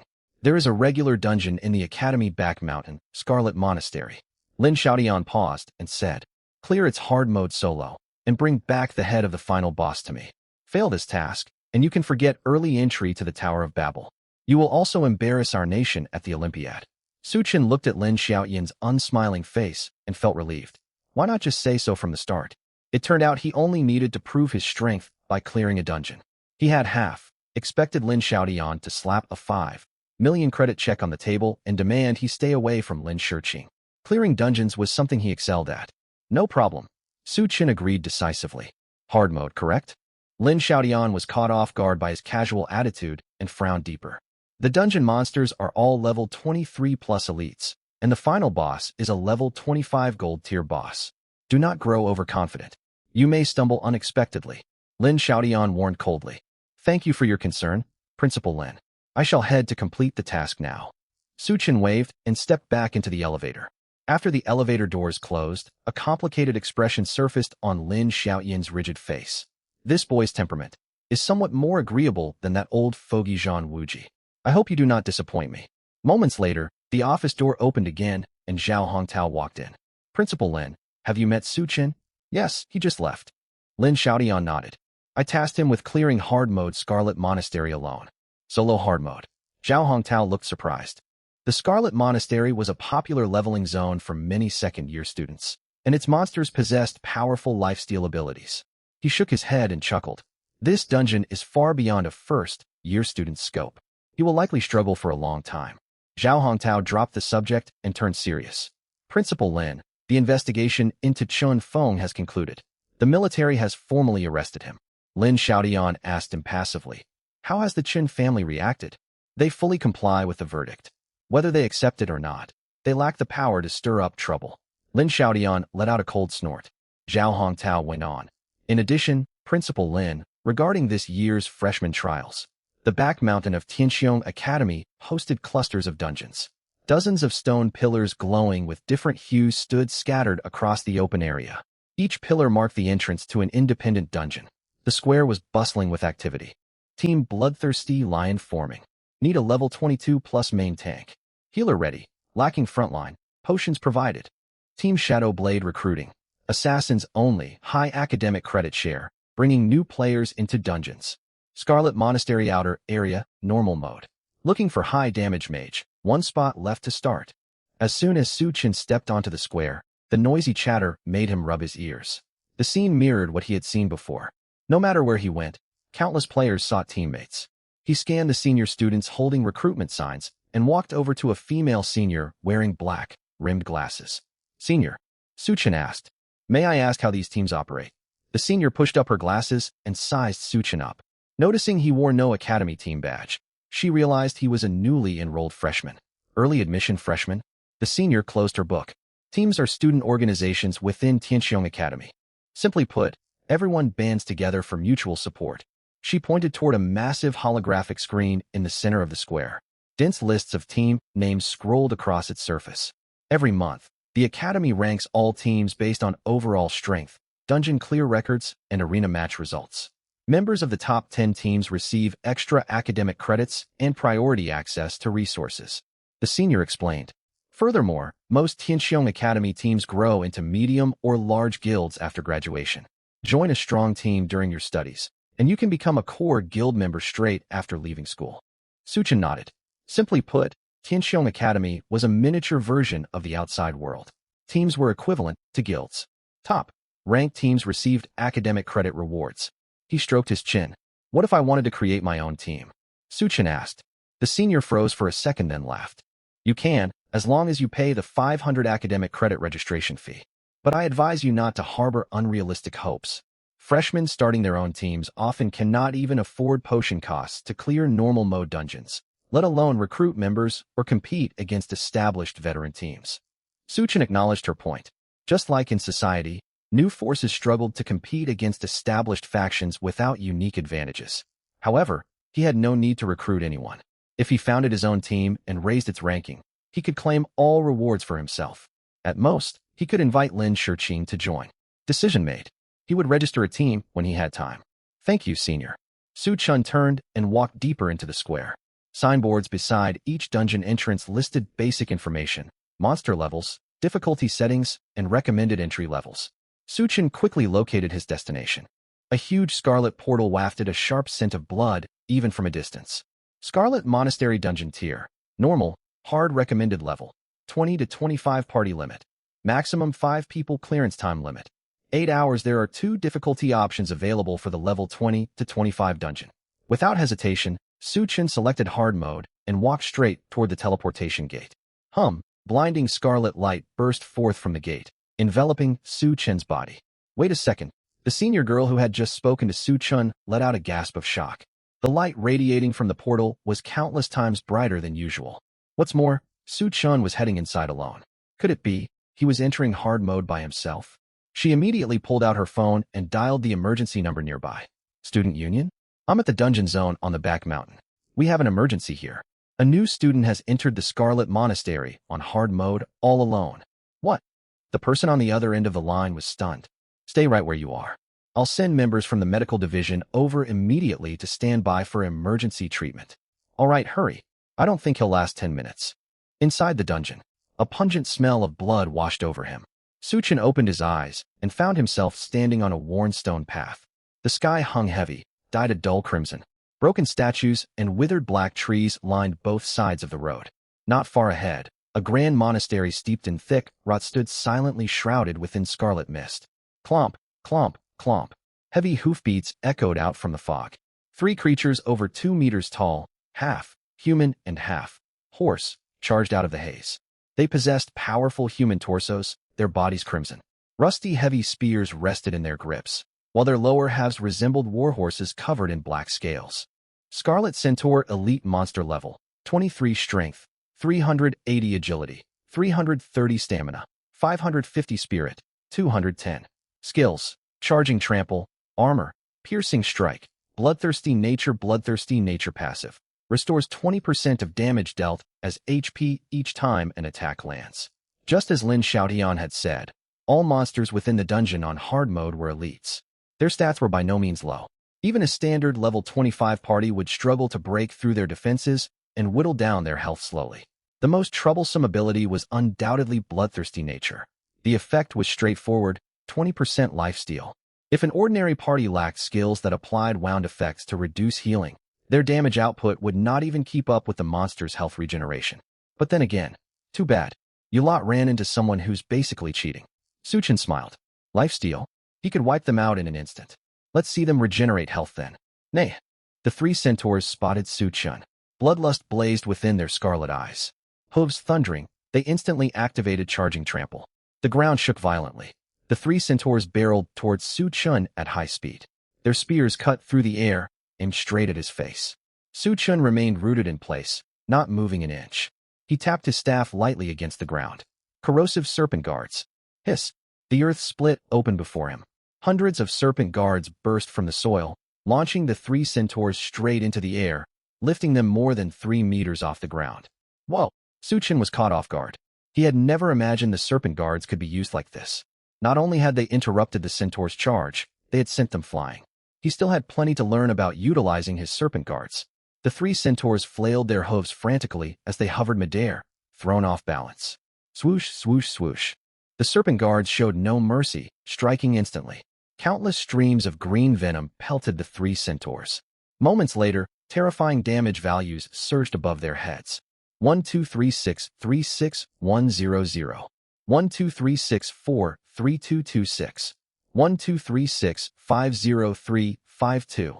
In merely 1 second, before they even landed, the 3 hapless centaurs lost all their health and dissolved into puddles of ichor. Notice, slain Scarlet Centaur. 2200 experience gained. Notice, trait Doom Absorption triggered. Permanent +1 maximum toxin stack limit. Current cap, 17,351 stacks. Obtained Centaur, hoof ×3. Reading the system notifications, Su Chun curled his lip. The experience reward was rather meager. It could not compare to what he earned in the class advancement secret realm. Still, every little bit helped. He pressed onward deeper into the dungeon. After encountering more than a dozen additional centaurs, Su Chun arrived at a spacious plaza. The ground was paved with cracked, worn flagstones. At its center, a fountain gushed thick, blood, red liquid. Stretching into the distance stood a dense crowd of over 100 centaurs. At that moment, an evil purplish, black light suddenly erupted, enveloping the entire plaza. Roar! More than 100 centaurs let out unified cries of agony. Warning! Some dungeon monsters have been abyss corrupted. Alongside the urgent system warning, drastic changes swept over the 100 centaurs. Their skin darkened to purplish, black, flames of the abyss burning within their eyes. Their already massive bodies grew even taller. Su Chun cast Identify. Scarlet Centaur Abyss Corrupted Elite Monster Level. 23 Strength, 760 Agility, 660 Stamina, 1100 Spirit, 420 Skills. Charging trample, armor, piercing strike, bloodthirsty nature. Sure enough, all of their stats had doubled. On top of that, their aura turned wildly ferocious. They waved their spears around madly. So this is the effect of the Abyss Curse? Su Chen stroked his chin thoughtfully. He originally assumed Abyss Corruption only affected random individual monsters. But now he saw it could trigger mass corruption across an entire group. Imagine an ordinary party mid-fight, watching their targets suddenly power up drastically. Who could withstand that? Su Chen finally understood why players avoided anyone tainted by the Abyss Curse. This outrageous mass mutation mechanic guaranteed total party wipes for unprepared teams. But for him, what spells total annihilation for other teams is nothing but free experience for me. Su Chen let out a quiet laugh. He waved his staff. Corrosive Serpent Guards. Hissus. 1,000 corrosive serpent guards burst out of the ground, surrounding the more than 100 Abyss corrupted centaurs. Wave after wave of venom poured down without pause. Abyss corruption had doubled the centaur's stamina and health pools. Yet against his potent venom, they melted away in an instant. Boom, boom, boom. All 100 Abyss centaurs exploded into puddles of ichor at the same time. Notice, slain Abyss, corrupted Scarlet Centaur. 4,400 experience gained. Notice, trait Doom absorption triggered. Permanent +1 maximum toxin stack limit. The crisp chime of system notifications flooded his vision. The experience gain is acceptable now. Su Chen closed his interface, satisfied. The experience rate was comparable to Abyss dungeons. It's a shame the corruption rate isn't higher. If it triggered 100% of the time, Su Chen muttered shamelessly. Stepping over puddles of ichor and broken flesh, he advanced further into the dungeon. He cleared everything in his path. 10 minutes later, after slaying more than 300 centaurs, Su Chen reached the deepest section of the monastery. A massive altar stained dark red with blood. Standing in the middle of the altar was a terrifying figure twice the size of an ordinary centaur. Heavy dark golden armor covered its body. In its grip rested a 3-meter bone cleaver greatsword. Thick gusts of blood scent billowed from its nostrils with every breath. Su Chen cast Identify. Centaur Warlord Carlos Gold Tier Boss Level. 25 Strength. 800 Agility. 760 Stamina. 900 Spirit. 600. Skills. War Trample. Lethal Cleave. Bloodthirsty Nature. Glory of the Centaur's passive. When HP drops below 30%, lifesteal increases to 50% and strength rises by 50%. Su Chen studied the stat panel completely unfazed. That was all. He can't even compare to the Death Knight from the class advancement Secret Realm. Su Chen snorted. Gold tier bosses of equivalent level posed virtually no threat to him anymore. The only threatening mechanic was that passive skill. Once its health fell below 30%, its strength and lifesteal both surged. An ordinary party would have a tough time dealing with it. Imagine grinding the boss down to low health, only to watch it heal back to full health through 50% lifesteal after a few strikes. Anyone would be infuriated. Invade or die. Just as Su Chen pondered this, Carlos unleashed a thunderous roar. Its colossal body charged forward like a truck. Thud, thud, thud. Every step crushed the hard flagstones, sending stone shards flying. The bone cleaver greatsword sliced through the wind, swinging down towards Su Chen's head. Su Chen did not bother dodging. He simply uttered two calm words. Illusion. Crash. Dirt sprayed everywhere. The greatsword swept straight through Su Chen's form and slammed heavily into the ground. A crater over 2 meters wide opened up beneath the impact. Su Chen watched his own body curiously. After shifting into an illusionary state, his figure turned translucent. He made no attempt to attack, letting Carlos vent its rage and attack wildly. Shortly after, Su Chen walked straight through a solid wall. Roar. Carlos flew into a rage and brought its sword crashing down. Boom. The thick stone wall collapsed instantly. This ability feels pretty good. My movement speed stays the same, and I can cast spells and attack normally. Su Chen observed the fallen wall calmly. Against purely physical opponents, illusion functioned nearly like invincibility. Of course, using illusion against mage-type enemies would be suicidal. Time to finish this. The illusion state only lasted 120 seconds. Having tested the ability enough, Su Chen unleashed a basic attack. The dark golden armor covering Carlos hissed sharply, wispy white smoke rising from its surface. 12476-2008. Boom. The seemingly indestructible dark golden armor dissolved into ichor in less than a second. Carlos froze mid-movement. Fear had not even registered within its scarlet eyes. Its passive ability never got the chance to activate. Its massive frame crashed heavily onto the altar steps and melted into a puddle of ichor. Notice, slain Centaur Warlord Carlos Gold Tier Boss. 5 million experience gained. Notice, successfully cleared Scarlet Monastery Hard Mode. 10,000 academic credits awarded. 5 million experience was nothing impressive. Suchin was not satisfied. Clearing dungeons also gives academic credits? Suchin stared at the second notification. Song Xian had mentioned before that clearing dungeons was the primary way students earned academic credits. Yet clearing hard mode alone only rewarded 10,000 credits. If a full 5-person party completed it, each member would merely receive 2,000. It showed just how valuable academic credits truly were. Still, this feels a little dull. Suchin frowned. Every monster and the boss within the dungeon died the moment venom stuck to them. If this were a novel, it would be padding the word count. But this is reality. I suppose I'm just far too powerful. Suchin stepped forward to loot the boss's remains. Notice, obtain Bloody Greatsword Gold Tier.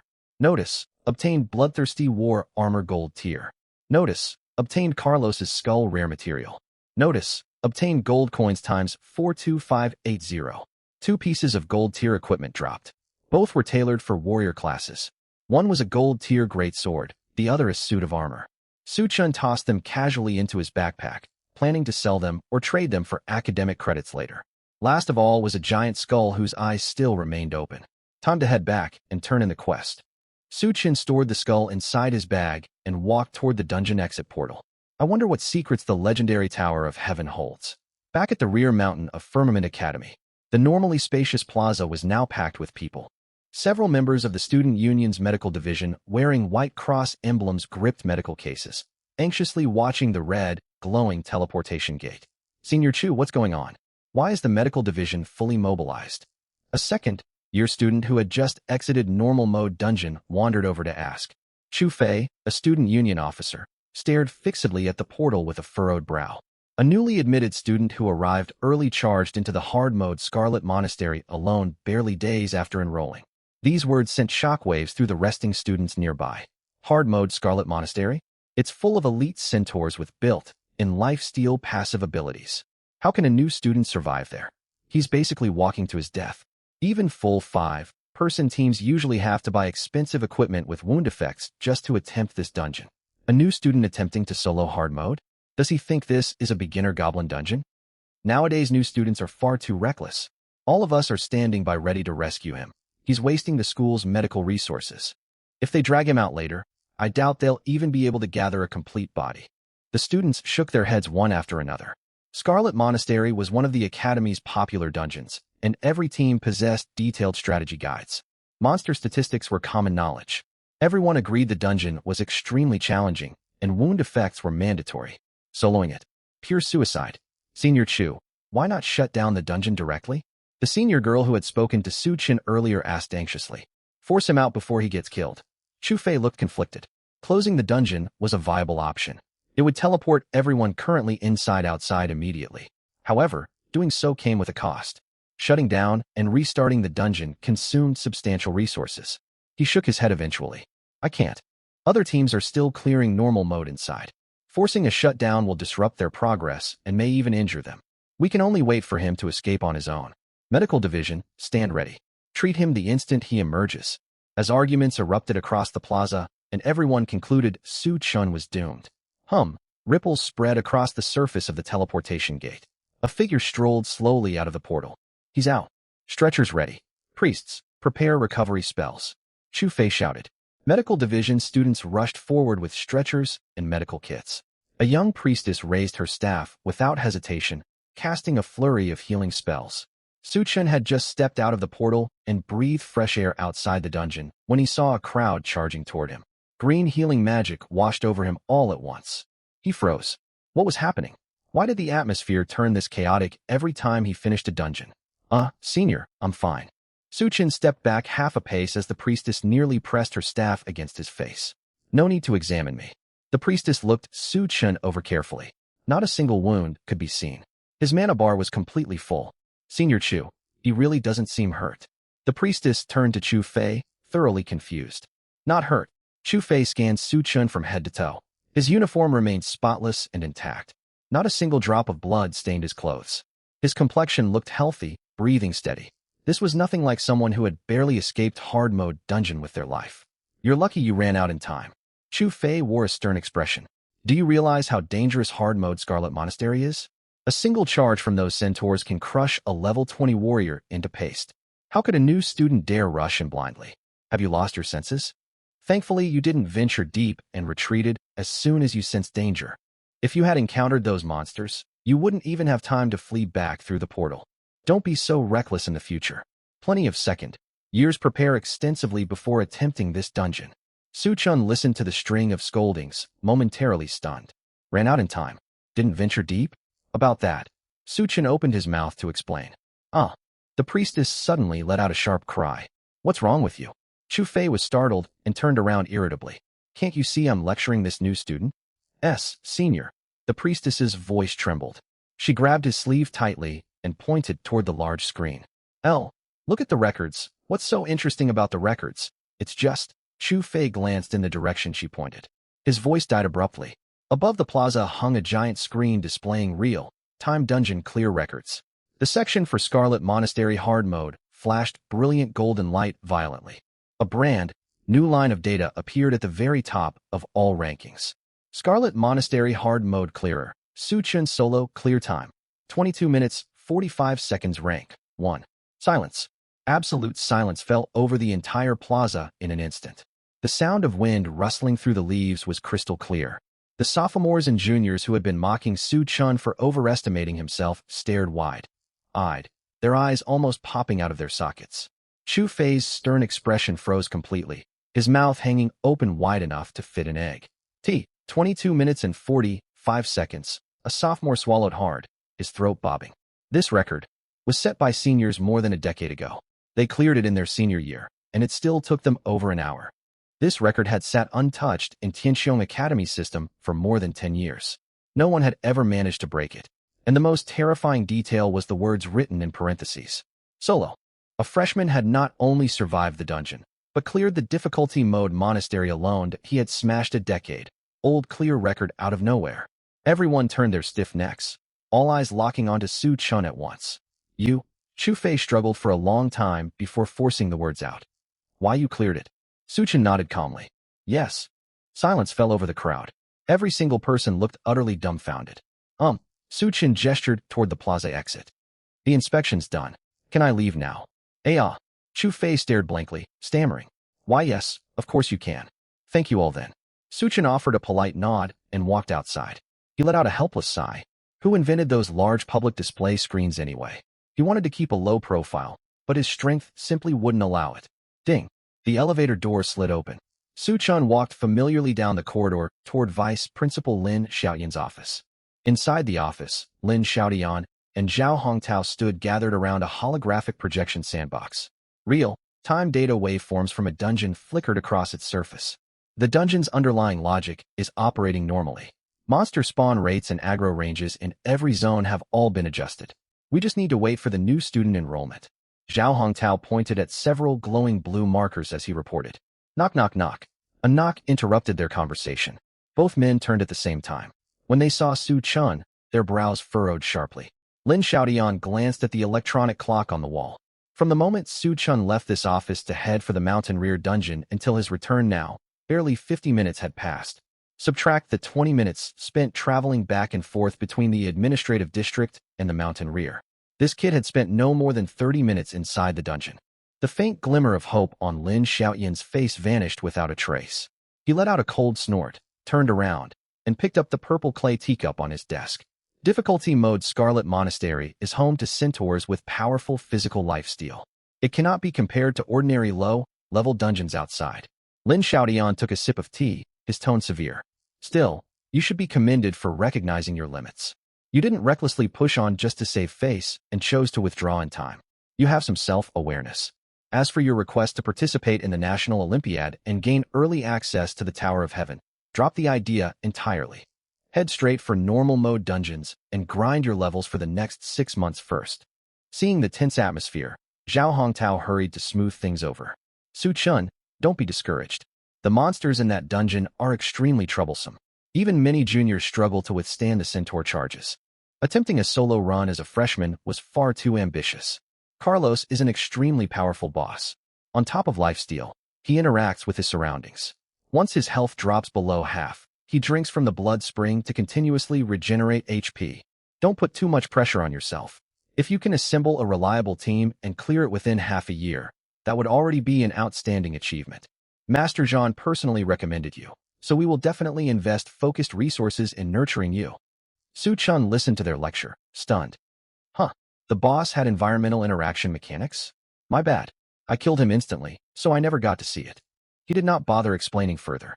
Reaching into his bag, he pulled out an item and set it heavily on the coffee table. Thud. A dull crash echoed. A thick stench of blood spread through the air at once. It was a huge, ferocious severed head. Its eyes remained wide open, frozen in a glare. Carlos's skull. Zhao Hongtao's voice died mid-sentence. The document in his hand clattered onto the floor. On the other side, Lin Xiaoyan's hand holding the teacup jolted violently. Scalding hot tea spilled everywhere, yet he paid it no heed. He stared fixedly at the bloodied head resting on the coffee table, his pupils shrinking to pinpricks. Silence. The only sound in the office was the slow drip of blood onto the carpet. After more than 10 long seconds, Lin Xiaoyan raised his head sharply and asked in a heavy voice, "Why? You killed Carlos." "Luck, mostly."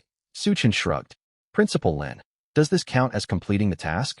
Can I get the Tower of Heaven access pass now?" Lin Xiaoyan said nothing, lost in deep thought. "You?" Zhao Hongtao swallowed hard. "How long did it take you to clear it?" "I didn't check carefully." Su Chun recalled the settlement screen. "Around 22 minutes, I think." Zhao Hongtao felt his heart skip a beat. 22 minutes. "You broke it," he exclaimed shakily. "The record that stood firm for over 10 years has been shattered, and the completion time was cut down by 2/3. Was this really just a freshman?" Lin Xiaoyan took a deep breath, forcing his turbulent emotions under control.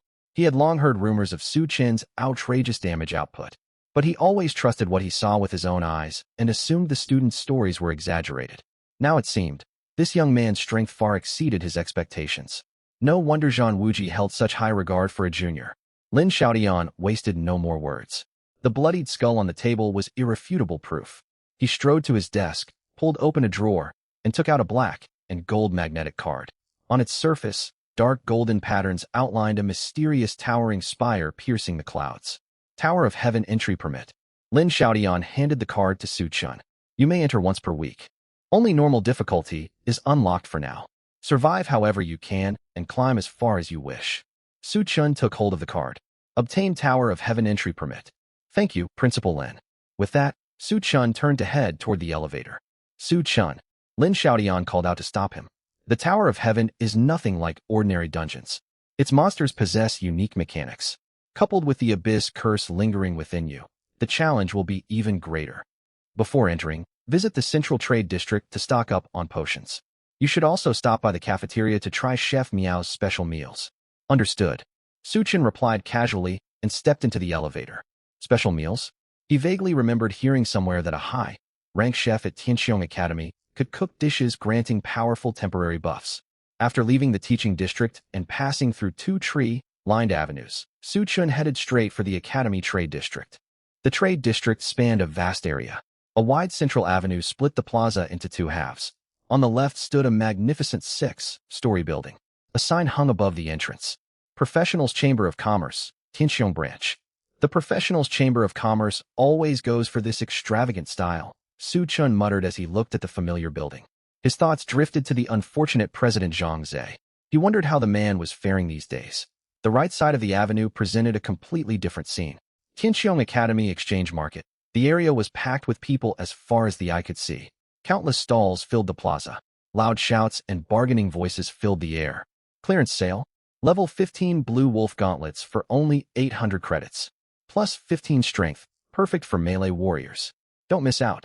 Buying large quantities of Golden Lion crafting materials. Accept credits and gold coins. Send offers via private message. Scammers stay away.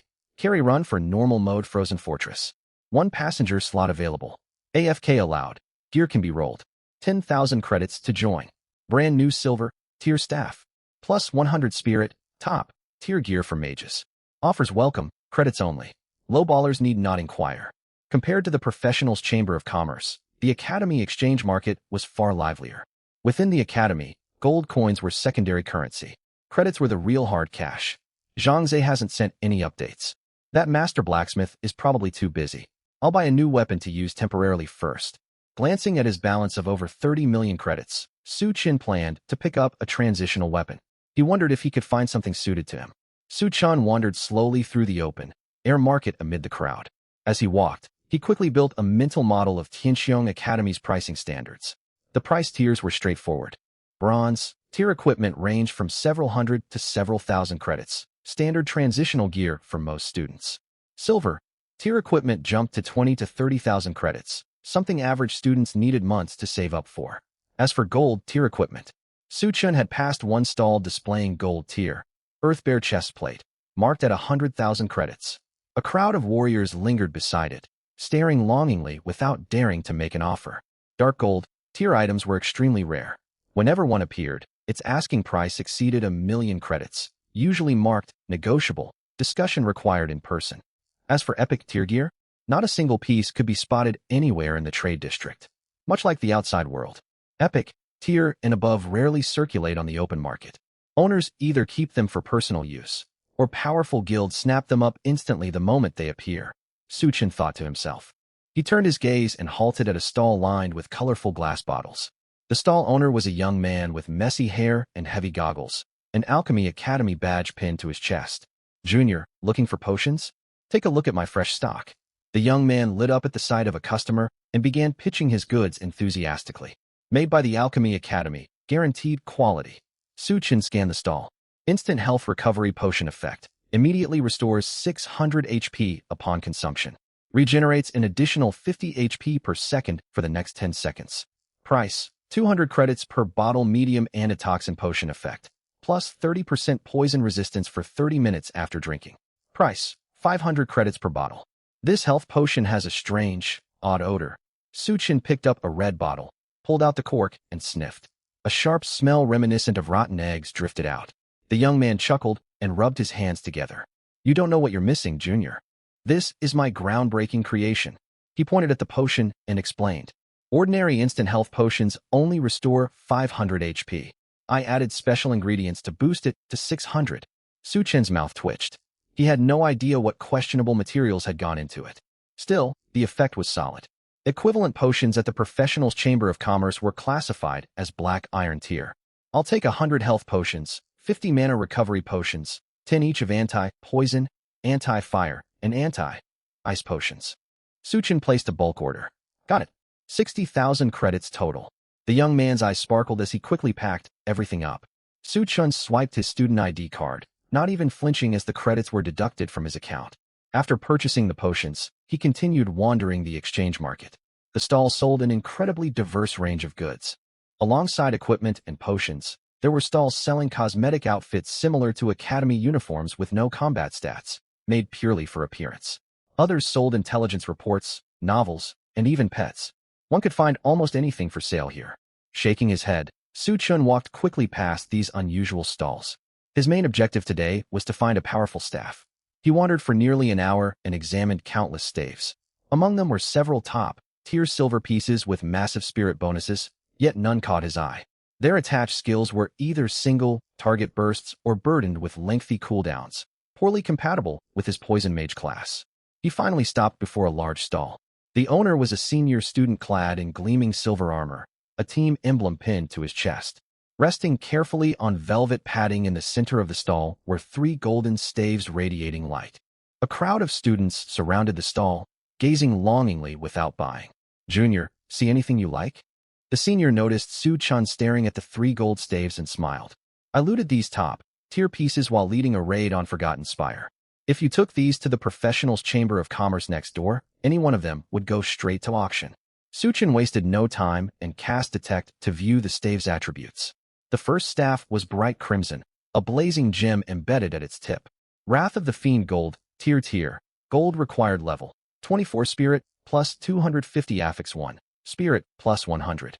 Affix 2, Fire Explosion active. Consumes 500 mana. Conjure a massive fireball striking the target area, dealing magic damage equal to Spirit times 3 to all enemies within a 10-meter radius. Cooldown, 3 minutes. Price, 120,000 credits. The second staff appeared carved from eternal ice, emanating bitter cold. Sigh of Winter Gold, Tier. Gold required level. 25 Spirit, plus 230 Affix 1, Spirit plus 90. Affix 2, Glacial Freeze active, consumes 300 mana. Instantly freeze the target and all enemies within 5 meters, dealing magic damage equal to Spirit times 1. Freeze lasts 2.5 seconds. Cooldown, 1 minute. Price, 110,000 credits. The attributes of the first 2 staves were outstanding. Several mages in the surrounding crowd looked eager. Wow, that fire explosion multiplier is insane. Spirit times 3 area damage. If you drop that into a mob, it's an instant wipe. Sigh of Winter is the real treasure. Group hard crowd control for 2.5 seconds. That's a lifesaver during high difficulty dungeon runs. I want them so badly, but each costs over 100,000 credits. I can't afford it. The senior basked in the admiring murmurs of the crowd. He turned towards Su Chun and pushed his recommendation. Junior, if raw damage is your goal, pick Wrath of the Fiend without hesitation. If you favor crowd control, Sigh of Winter is perfect. Both are premium pieces. You won't regret buying either. Su Chun ignored him, his gaze fixed on the third staff. It had a strange shape, its shaft forged from twisted purplish, black metal. A tiny sparking lightning orb hovered at the tip. Touch of Thunder Gold, Tier. Gold required level. 25 Spirit, plus 150, Agility plus 50. Affix 1, Attack Speed plus 10%. Affix 2, Chain Lightning passive. Basic attacks trigger a lightning chain effect. After striking the first target, lightning bounces automatically to up to 9 hostile targets within 3 meters. Damage decreases by 10% with each bounce. Price, 100,000 credits. After reading its stats, Su Chin's eyes lit up. This was the one. Among the 3 staves, it offered the lowest spirit bonus. Its stat distribution seemed mismatched. Though intended for mages, it granted agility and attack speed. For ordinary mages, these attributes were nearly useless. On top of that, its ability was passive with no active burst. Damage fell with every bounce. To standard mages, it was the definition of mediocre. What mage relies on basic attacks to deal damage? But for Su Chun, it held tremendous value. If he wielded Touch of Thunder, one basic attack would trigger the lightning chain and hit up to 10 targets. That meant a single auto attack could apply deadly poison to 10 monsters simultaneously. As long as the lightning chain grazed them, even for 1 point of damage, the poison would take hold immediately. Its mob clearing efficiency might not match equipment with explosion affixes, but it far outshone skills like Fire Explosion or Frost Nova. Senior, Su Chun looked up and pointed at the purplish, black staff. What's your lowest price for Touch of Thunder? The surrounding onlookers grew anxious when they heard this. Junior, are you out of your mind? This staff has sat here for a whole month with no buyers. Exactly. The agility and attack speed bonuses are basically worthless. The ability looks flashy on paper, but mages don't auto-attack. The damage decay is terrible. It's useless against single bosses, and even as area damage, the output is too low. Worst of all, you can't turn the passive off. Random lightning bounces keep pulling extra aggro. Party leaders would kick you straight out of the team. Enough of that nonsense. The senior snapped at the crowd to silence them. He turned back to Su Chun with a grin. Junior, don't listen to them. This staff is extremely capable. My lowest, special offer, 98,000 credits. 80,000, deal. Su Chun inwardly groaned. Did I offer too high? After purchasing the staff, Su Chun immediately equipped it. He checked his character status. Su Chun class, Poison Mage SSS unique hidden class level, 25 strength, 34 agility, 252 stamina, 13 spirit, 7266. Unique class traits. All things rod, Lord of Venom, Misfortune Absorption, Slowing Poison Miasma skills, Detect Basic, Corrosive Serpent Guard, Shroud of Obscurity, Cataclysmic Venom Detonation Active Poison Stacks, 17392. Equipment, Touch of Thunder Gold, Tier, Abyssal Dragon Robes Epic, Tier, Abyssal Phantasmal Leggings Dark Gold Tier, Ring of the Undead Monarch Dark Gold Tier, Stony Gargoyle Necklace Silver, Tier, Shadow Dancer Ring Gold, Tier, Abyssal 3, Headed Hound Gauntlets Gold Tier, Hell 3, Headed Hound Helm Gold Tier, Mindbreak Emblem Dark Gold, Tier, Nine Dragon Purple Gold Metal Epic, Tier, Abyssal Twilight, Hood Dark Gold Tier.